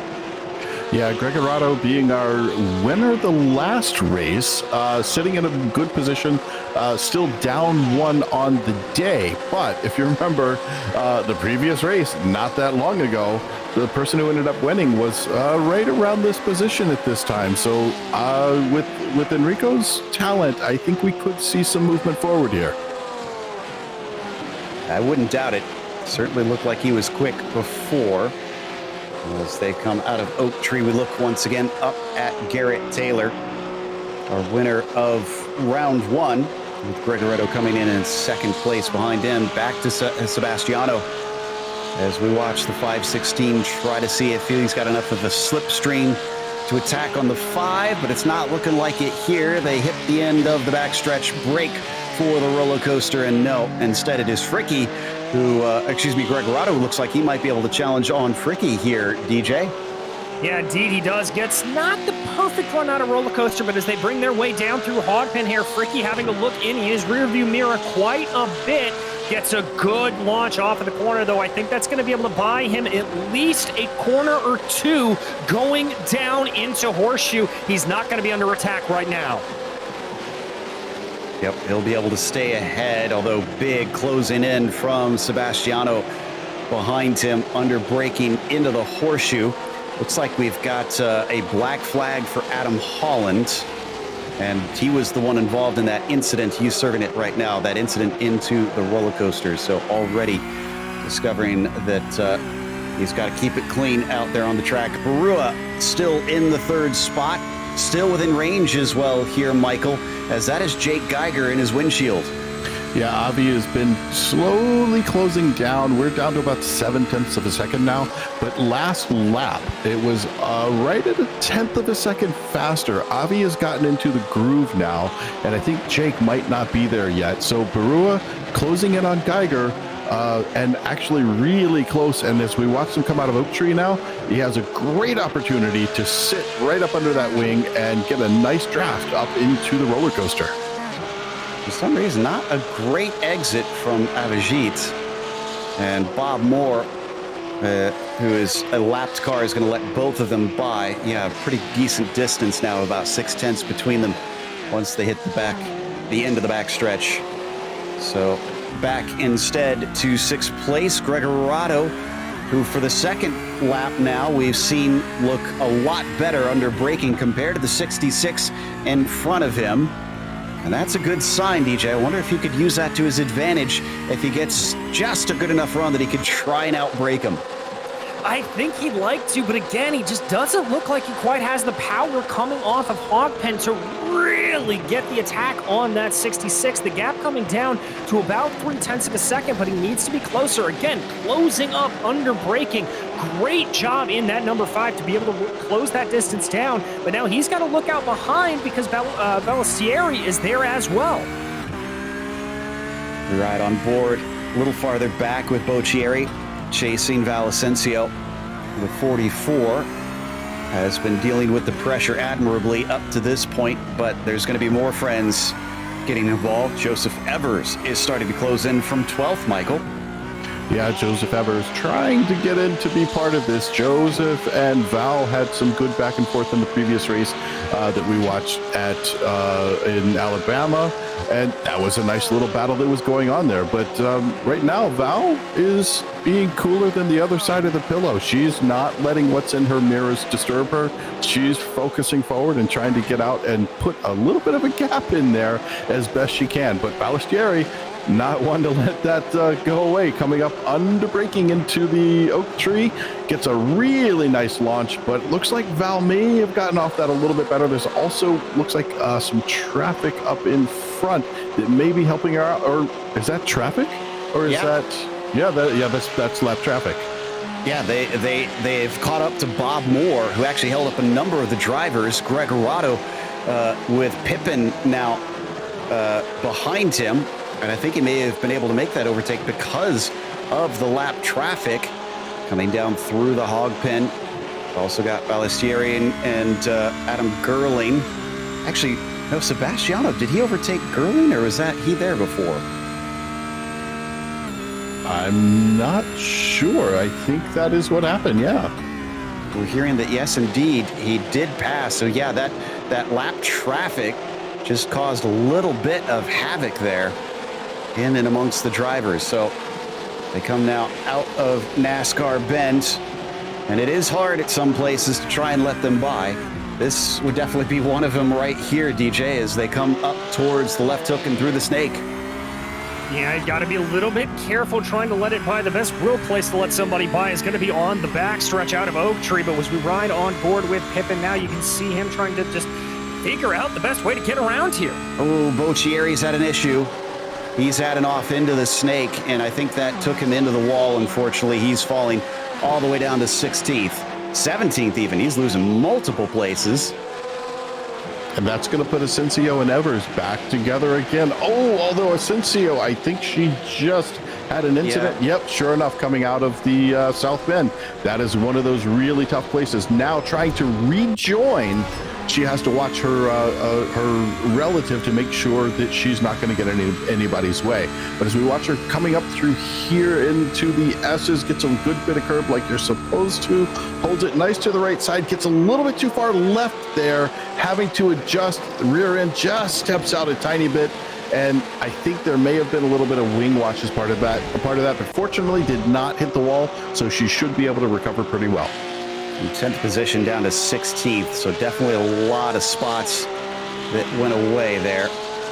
As we watch from Chris Pippin, who has been threatening the number 5 of Enrico, coming down into the horseshoe. He's not going to even poke his nose out. He's a little too far back for any tactics like that, it seems, at least this time by. And the drivers now starting to settle in a little bit after we saw a few battles here and there, DJs. They came together and then spread apart. I wonder if this is honestly the best chance to really try and knock off some good laps for a few of them. Yeah, I think that's exactly what you want to try to do in this stage of the race. It's going to be about the middle half here where you just want to try to push ahead as far as you can. And one driver who's doing a great job of pushing ahead, Garrett Taylor, building that gap to about 3 seconds back to Geiger, just doing a fantastic job to be able to keep everything ahead. Now, he does have a little bit of lap traffic in front of him. That's Greg Palmer. Palmer would hopefully do well here to just kind of let him go by before they get to the more twisty bits of the track. He's hoping, but he's not pulling over. He's staying headlight flash. We got a headlight flash. You can see it on the dashboard there. The little blue lights that were coming up on the top left and top right. He's looking to get around for sure. He's saying, "Hey, I'm back here. You're slowing me down. I want to get around." But I expect what we're going to see here is as we come out of hog pen. So it was actually advantageous for Taylor to be right there behind, getting the draft up that long back hill. But right here, slowing down a little bit, but still getting a nice little slingshot effect coming out of hog pen to start finish. But I'm hoping he's going to back out. There he goes. He finally backs out at the end of the straight. I love the detail that iRacing puts into every car and track around here. The fact that even the the lights inside the car that are supposed to flash will flash when you press that button. Is just testament to that. Boccieri got one back, it looks like. Ben Fong overtaken for that one. So we watch the three of Taylor down through the left hook. And Geiger still behind him, but now split apart by the lapped car of Greg Palmer. Back to Asensio in the 44. This is for position. That's Craig Smith there in the 74 machine through the horseshoe and then up towards NASCAR Bend. This could be a place to make a difference. Let's see if she gains anything under braking. A very different line there, DJ. Yeah, very, very narrow, and you can see there that it cost Val a little bit on corner exit, but able to keep it up nice and close behind the 44, trying to gain, oozing a little bit there as they start to work their way up the snake, but look at the momentum. Every time I think that's a little bit of a counter line, Val just proves me wrong. Some very typical steering and inputs there on how you would take those corners, but it's really paying great dividends. I wonder who her coach might be. Also worth noting that Geiger now got past the traffic and is trying to chase down Taylor, but it looks like he did lose some time. It's up to 3.5 seconds where it was about 2 before. Another look to the inside. Val is definitely trying to do some stuff. Unfortunately, she spins the tires up coming off of Oak Tree, and that is going to be a little bit costly. But with 25 minutes left to go, it's time to bring you the Hagerty Motorsports Race Break.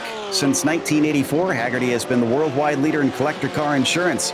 Everything they do is geared toward enabling and enhancing the experience of automotive enthusiasts and making sure that the vehicles we all love, the lifestyles that revolve around them, don't just survive, but thrive well into the future. Hagerty, let's drive together. And starting up at the top, it is Garrett Taylor, who is starting to see himself pull away. The question is, can he avoid the pitfalls that we saw last race for our leader and still stay up in the lead even after the pit stops are done?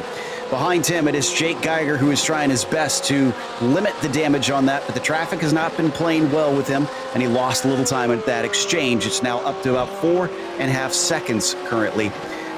Also in third place, in the same position, all the top three started there, still there, Avijit Barua, who has already had 2 podiums in 2 separate spots and just wants that last card to complete his deck.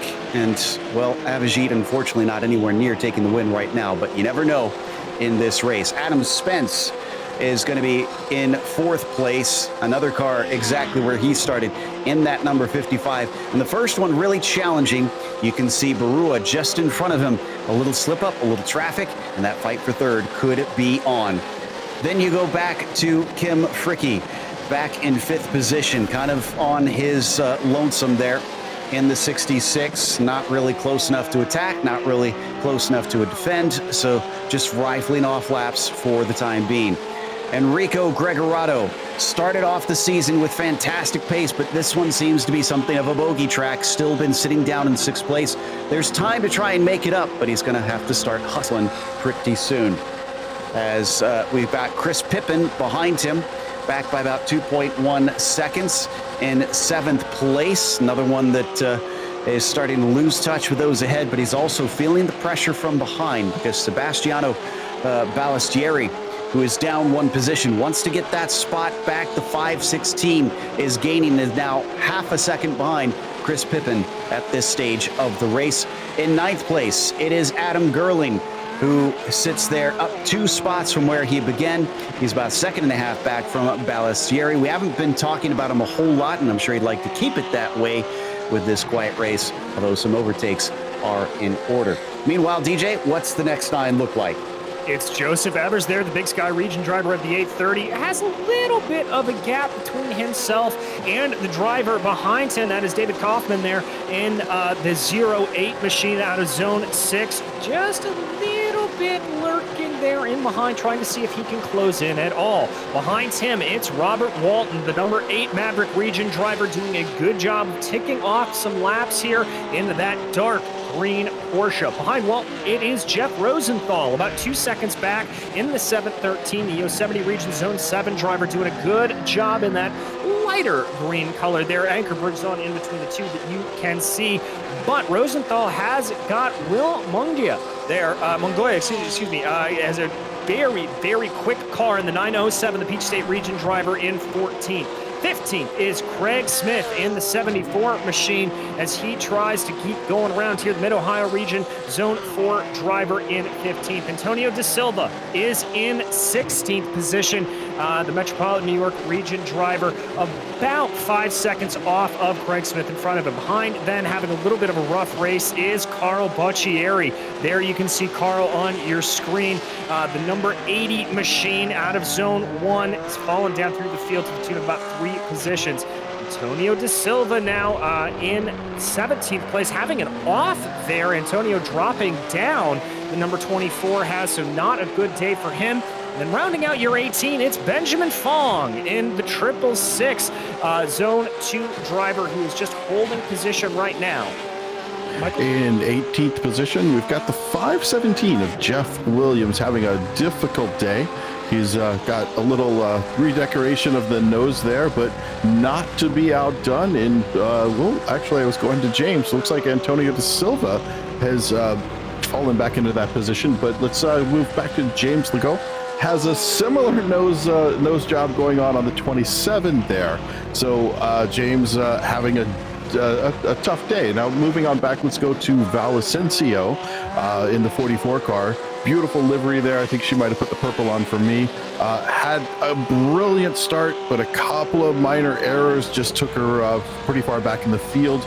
But expect some more great things from her. We've still got 20 minutes left in the race. In 22nd place, we have Ryan McGee in the 944 car. Ryan had a little bit of damage here and there. Looked like we had some damage trying to repair in real time almost. Out of the Norchtown region, Zone 10.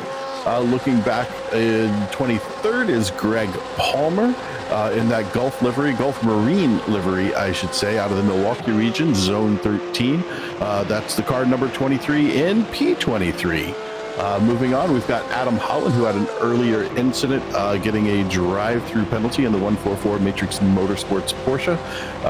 Doing a decent job trying to get caught back up, but currently in 24th. Anka Bergzona also having some issues early on that we saw in the earlier part of the race.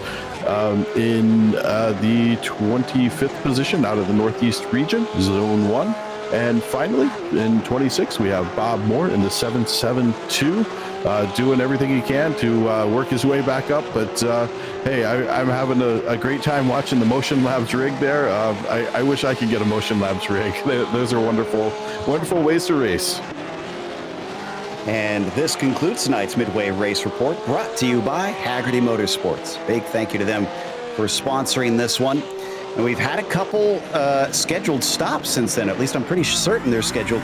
Avijit Barua has been in and out. It looks like Robert Walton as well. So one of our podium sitters has decided to split this one almost perfectly in half. It came in at just about that 20-minute mark. So the 981 has come back out. He's running 14th now from that. We look on board, Fricky, who is chasing Adam Spence, and I think, yeah, that's lapped cars just in front of him, DJ, and not at the best of spots. Palmer's got no place to go to allow Adam by. No, does not, and that is really going to help out Fricky. Is there, even more of a holdup for Spence. That gap just coming down more and more. They're going to dive down pit lane is the lapped car, but the damage already done as now you can see, that was Fricky coming down pit lane.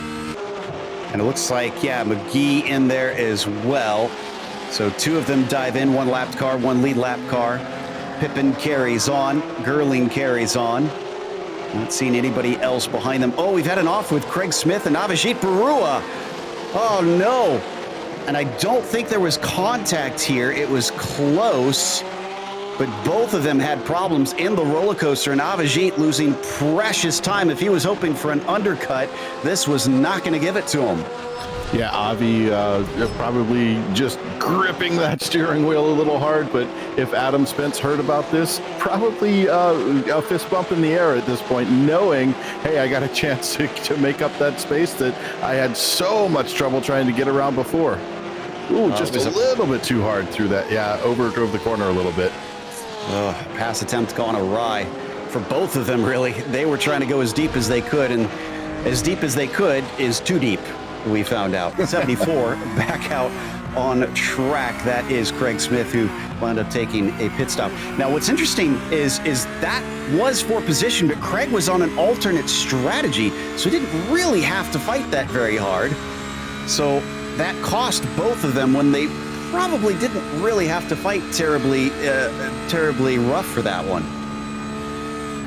No, but sometimes when you are in that position, you just get the red mist up a little bit, Joe, and you see another car coming and you just want to fight for it no matter what happens. So I understand what that is. Watching Boccieri here. Nice little run around Oak Tree there. A good run for Carl as he currently sits in 13th. And also, Kim Fricke, who also took his pit stop, overtook Avijit after that incident. So he is now our highest driver to have pitted. And now Greg Arado is in and Pippin are in. It's all starting to kick off here as we get closer to the end of the pit window. Joseph Evers is going to join them. And looks like Will in the 907 also going to be pitting in. Jeff Rosenthal in the 713. We're still waiting for the top 5 to pit. That includes Taylor, Geiger, Spence, Gerling, and Kaufman, Michael. Yeah, we're going to watch very closely on the times, basically from pit entry to pit exit. There's a timing from the entry cone to the exit cone. We're running about anywhere from 30 seconds down to about 29, and really not much more of a gap than that. So it really depends on how well you're able to make your speed to the cone. You want to hit the brakes at that last possible moment so you don't get caught speeding, but you're also not wasting time, and then get a good dive into your pit lane, get your fuel in, get out quick. You can make up easily a second, as we've seen from the time so far. Absolutely. It gave us a battle for the lead last race as well. So Greg Arado has been in and out. He comes out ahead of Barua as well. So Fricke, I think that spin, we can say, cost him 2 positions, and it might be more. Let's see how far is between them. Yeah, there's still gap between Greg Arado and Barua, so depending on the other pitters, there could be more pain for Barua. Taylor's in, Geiger is in, Spence pits. Yep, this looks like the end of the pit window here. DJ Gerling is going to be the next one, and I expect him to join in. Yeah, I think just about everybody opting to come down. Good stop in the stall there. So everybody coming in with about 15 minutes left to go. Fricke here, this is going to be the moment where we decide, where we figure out where that number 66 car is going to be in relation to everybody else. Coming off the final corner, Taylor's out easily, back into the lead. Geiger back into second. Spence now returning to the circuit. Where's Fricke? Fricke's gaining up to Spence. Spence still trying to get speed as we ride on board with Kim, and breaking into the corner. It's just not enough, and Kim will have to settle for only 4th for now. Well, Kim having an opportunity there to close up a lot, because as Fricke came out of the pits, it makes it difficult. So when that car is coming out of the pits, you're off your game, you're off your timing. So you've got to get immediately back into it. But if we watch how Adam Spence right now has Fricke closing down, actually trying to close up, because already in that groove is a lot easier than trying to get back into it. Speaking of needing to get immediately back into it, we had an incident between Gerling and Balistieri back into the horseshoe. Sebastiano was trying to make a pass as Gerling was trying to get out of the pits. Unfortunately, Sebastiano looks like he may have turned into him, and both of them spun out, losing them a couple positions in the process. So they continue on with Adam in 8th, Sebastiano in 10th. We ride on board with Fricke. It's within 0.5 of a second, but Greg Arado is right behind him. This has now become a 3-car fight for the final step on the podium, DJ. It certainly has, and Fricky trying to just close in here, going into the braking for Roller Coaster. Able to get in close behind, just a hair, a little bit too much speed there, I think, through the middle of the corner. That'll cost a little bit. Indeed, the gap ballooning up to about 0.7 of a second. Gregorado looking a little bit more threatening, having that gap underneath 0.5. They get onto the main straightaway now, and here they go. Got a good run. He's going to have the slipstream. And as they approach the braking, he's thinking about it, but it's just not close enough. So they all slow up into the more than 180-degree turn here, sweeping around and then back into the kink. And he's going to have to really try and pick up his pace, because it seems like Fricky is not interested in letting this be an easy one. And all ahead of this is Garrett Taylor, still up by about 10 seconds over second place. And just looking smooth as you like, as we watch them now come into the snake, and then we hop to Gregorado as well. As we watch from on board, that's Fricky just in front of him. Kim's starting to look like he's losing touch a little here, Michael. I don't think he's keeping up with Spence anymore. I think Spence is trying to check out, and Gregorado wants to be part of that checkout. It seems like I think Fricky's kind of lost a little mojo here. It can come back, and maybe there was a little bit too much tire spin somewhere. These tires in iRacing will show overheating characteristics, so you have to be careful that you don't overheat them, because you are going to lose traction. But as we watch Gregorado here trying to make that run all the way up. Now everybody's running the same setup here. So we don't have like a high downforce, medium downforce split. Everyone's running the same thing. So if you see somebody closing up, it's really out of how well they came out of that final corner. Now diving down into the, whoa, he was a little bit off the apex there. Sorry, made my heart skip a beat, but actually closing up still pretty nicely, trying to stick in that draft all the way down to turn one. I think it's going to take another lap, but probably going to put the nose out just a little to make that psychological game play a little bit as we come back to David Kaufman. And this was a bit of a battle just moments ago. It was within tenths of a second between Gerling and Kaufman. And Ballestieri was in there as well, but they had some lap traffic that seems to have separated them. Joseph Evers makes 4. And as they come out of the first turn, what was a great fight, as soon as we turn our cameras to it, it's never fails. It seems to break apart, DJ. Yeah, it's a little bit of sort of the reverse commentator's curse there coming into play. But yeah, this battle was very, very close. Ryan McGee, I think, actually held up Gerling and Kaufman a little bit there to be able to push them back into one another. And now it's separated out. But Gerling still has Kaufman in his rearview mirrors. Kaufman doing a very, very good job to just eke out enough that he needs to be able to stay ahead. That's really, I think, what needs to happen here. Is just keep that buffer, keep from feeling that pressure, and keep a cool head. As we come back to Evers once again, Ballestieri already with a little bit of contact that's being looked at by the stewards. And who's that off? That's Chris Pippin. Chris Pippin, you see at the side of the road, went way wide coming through the oak tree and isn't going to be able to get back until 12th place. That is Robert Walton, who is the last to sneak through. Yeah, timing for the brakes to come into Oak Tree is absolutely essential. There is a major modulation you have to do. In these cars, you're going to hit the brakes at about that 2 marker pretty hard, but then you need to come off significantly to rotate the car through the first part of the bend, and then once again get back on a little heavier as you try to come around that last part of it where the Oak Tree actually sits. And it is tough around there. That last little tightened corner always, to me, so tricky to try and nail it and then get the exit off, get everything right. With the braking as we come back to the battle up towards the top once again. This is trying to decide the last step on the podium. Spence, who was running away briefly, still has 0.8 of a second back to Fricky. So Kim responding, trying to turn up the wick, and we're now less than 10 minutes to go. Yes, we are. So it is now go time here for these drivers, taking a perfect amount of curb there, both with Spence and Fricky as they go along, starting to drop Gregorado just a little bit. The gap between Fricky and Gregorado now coming down. It looks like Gregorado's got a little bit more confidence in speed coming up and around South Bend, closing down again. Really good couple of corners there for Enrico. Bad news for fans of Balistieri, who was looking at a top 10. It might not be that high anymore. He was just given a black flag for the incident that we had reported on into the horseshoe. So he's going to have to come in and serve that in the meantime. As we come out of roller coaster, and Gregorado's bright green car has been trailing these two, but he's not been able to use it to the effect that he would like and be able to try and challenge them lately. He's now the one that is giving way. And we come down the front stretch with Spence just keeping Kim at arm's length ahead of them. Oh, we had another car off.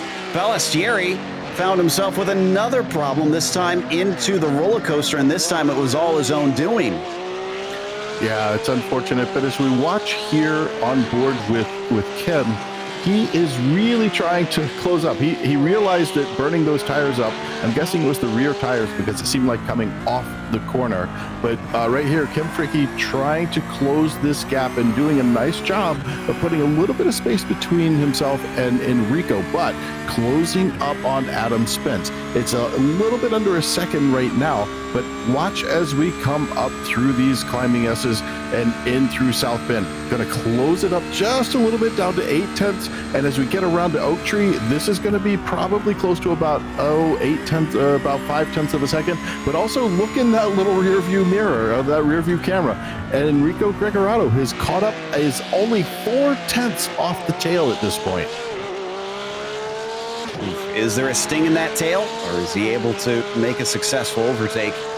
As we watch from on board Enrico now, Balistieri is actually having a long time to spend in pit lane. He's already up to 30 seconds, so he's down to 19th. In fact, he might go a lap down from our leaders at this point, who are just starting lap 20, it looks like. Taylor is now, looks like maybe about 3 or 4 laps to go.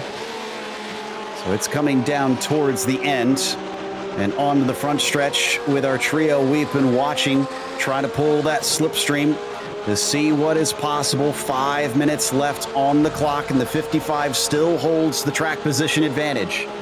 Still holds the track position advantage, but as they get into braking there, it looked like Fricky was just a little bit tentative. The gap growing out to about 6/10 of a second. Gregorado a lot better on the binders, able to close it down to under 4/10 as they now work their way through NASCAR Bend. This is getting very, very close now. I saw 2/10 on my screen for a brief moment. Enrico is on top of the wheel. He wants to try and get this spot. He knows that he's got to try and overtake Fricky as well, because if he wants a podium, first thing he's got to do is get 4th place away. It's a process here, Michael. You can't do one before the other. I think we could see that 4th place coming as they go up into Oak Tree under braking. Watching Gregorado under braking is just magical. Got a beautiful touch, but gotta be careful coming through South Bend here. Puts it right up to the edge on the power, deep into the braking zone. Closes up not as much as last time, but gets a really nice bend around that final corner. A little bit closer this time than last time. Let's see how this works going up the hill.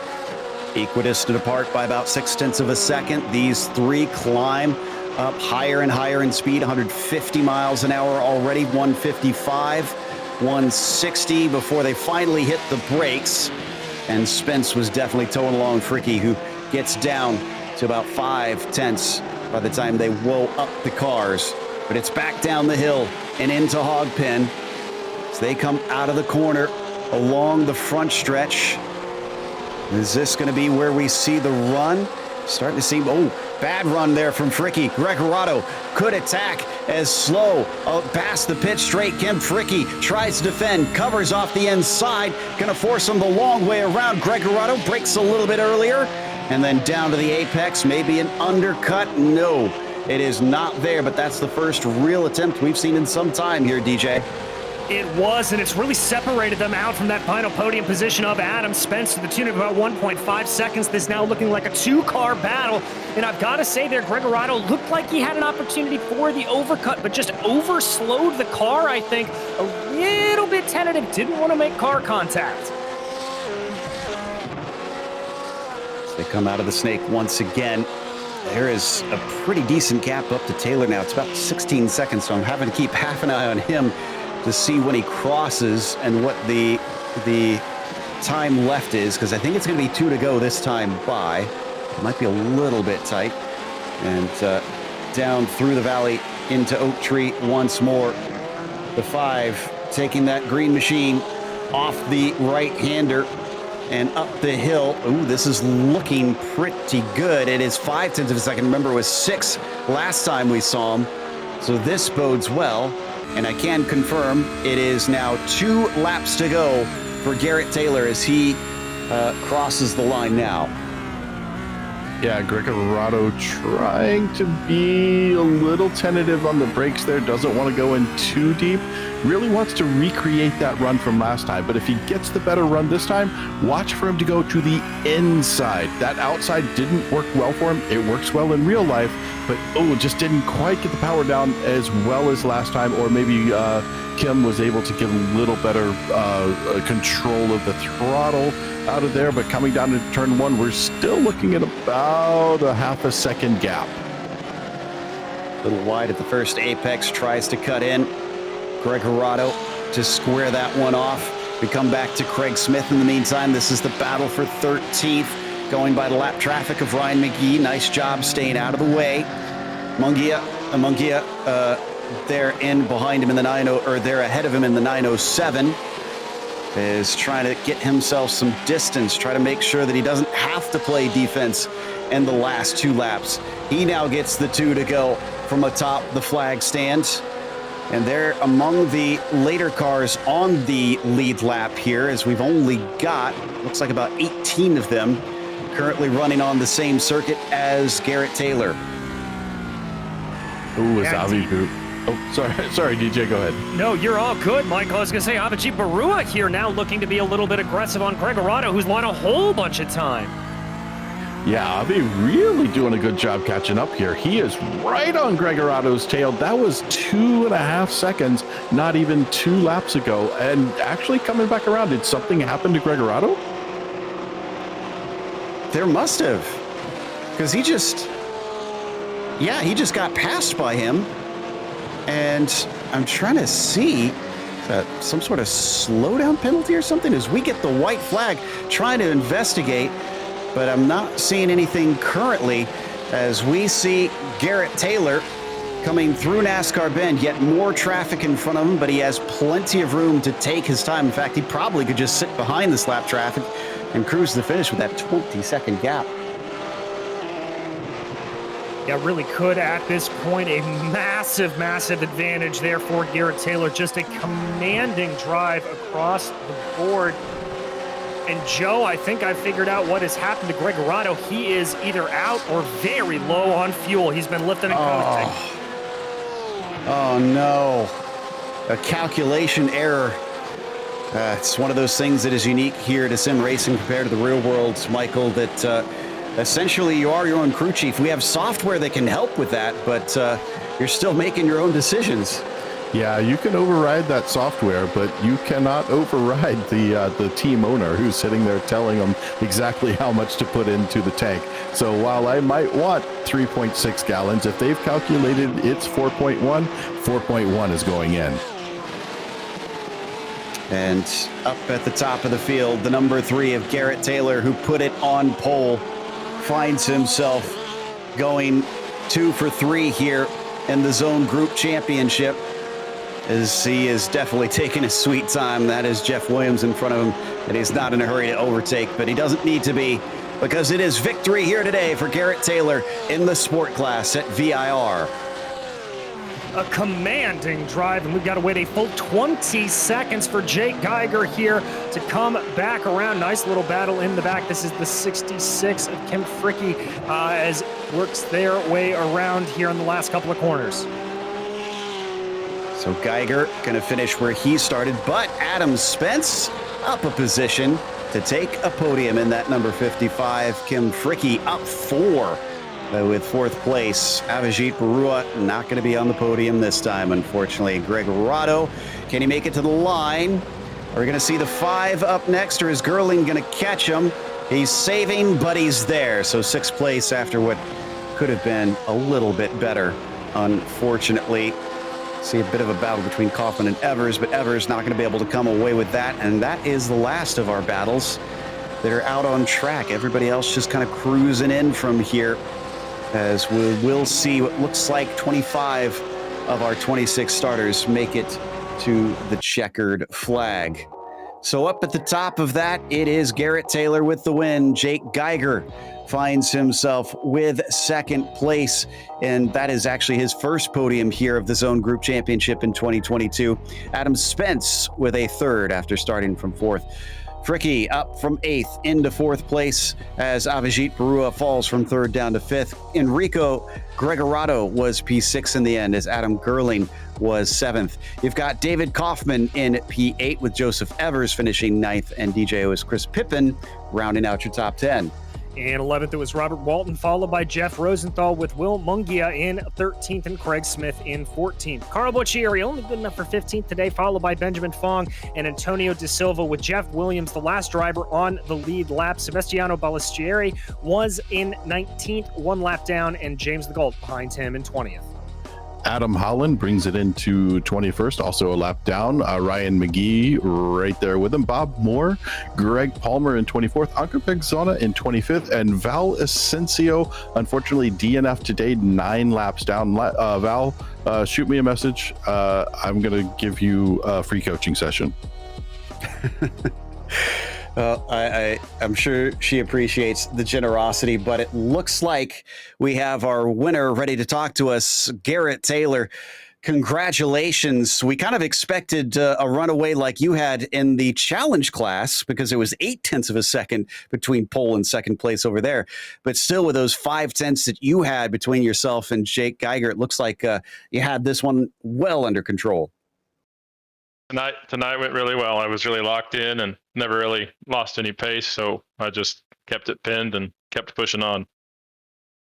And of course, having I believe you missed in the 2nd race of the championship here, so coming back, you kind of had to make up for that to help yourself out in the points.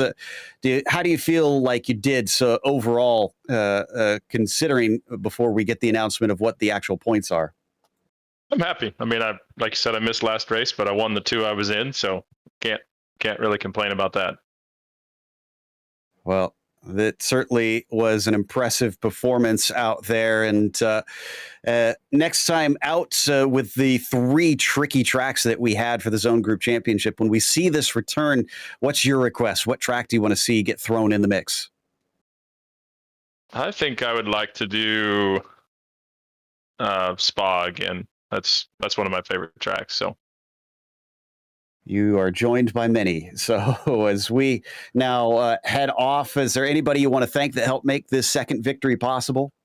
Yeah, I want to thank my wife. She's been really supportive about all of this. So great stuff there from Garrett Taylor. Your winner is DJ's also caught up with 2nd place Jake Geiger in the 968 machine. I have indeed. Jake, you started 2nd, you finished 2nd. A little bit of pressure early on, but able to hold off to the tune of about 4 seconds. Adam Spence coming on the podium like this, it's got to feel pretty good.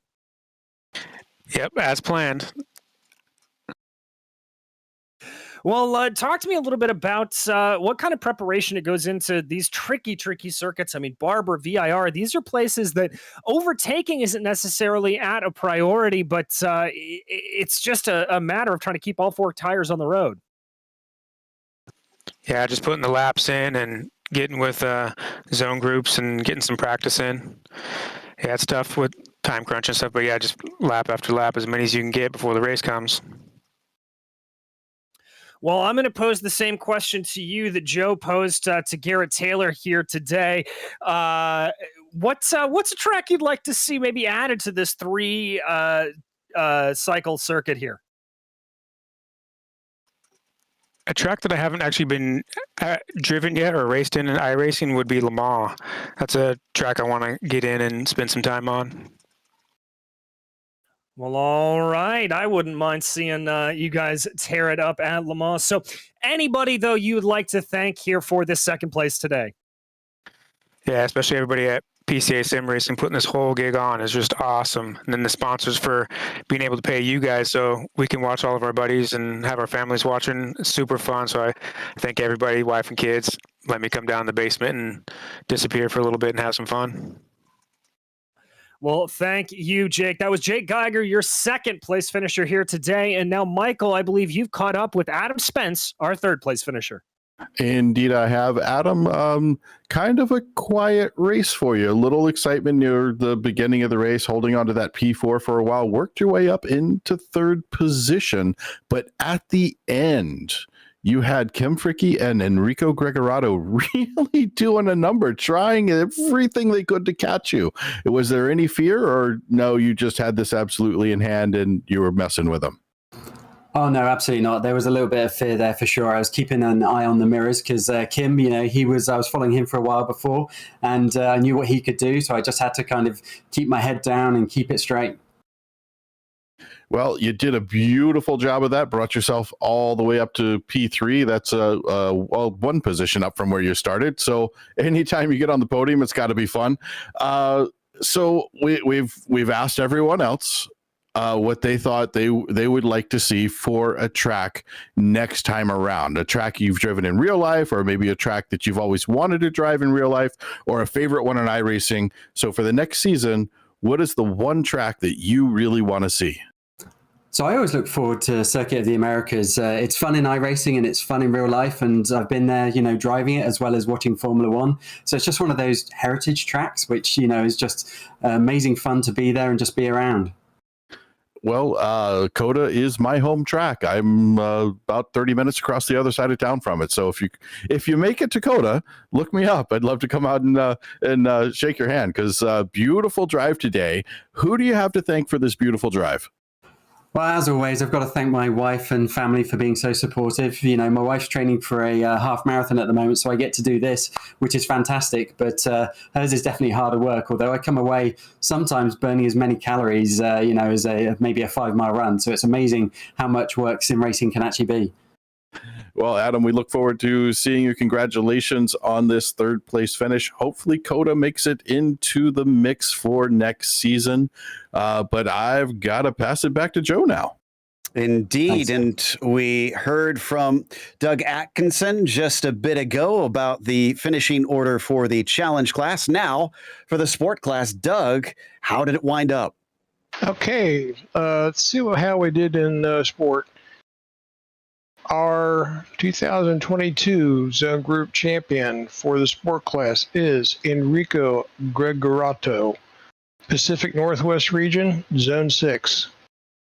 Second place on the podium, Avi Barua. Sorry if I got the name wrong, Avi. Mid-Ohio region, Zone 4. Third place on the podium, Kim Frick. Good job, Kim. Niagara region, Zone 1. So that'll do it for the sport group. Fantastic stuff. And it may have been short but sweet, but as I said at the start, this was an intense zone group championship where the drivers were pushing like heck to try and get what they could in these 3 races back to back. But this is going to wrap us up. So we are, of course, going to thank a few people as well. We'll see you next time here at VIR for the club and pro classes. And that all kicks off at 9 p.m. Eastern on Friday, March 4th, live here on Podium Esports. So just 2 days, you got to wait for the last one here in the Zone Group Championship. Thank you so much to our sponsor, Hagerty Motorsports, and a big thank you to the steering committee at PCA Sim Racing, as well as a huge thank you to our team tonight, Michael, DJ, Ryan, Nick, and Dougie. Also, none of this is possible without those behind the scenes at Podium Esports, Ryan Bauer, Gary Sexton, and John Theodore. Thank you so much for watching tonight's broadcast of PCA Sim Racing presented by Hagerty. I'm Joe Peak, and I'll see you on the track.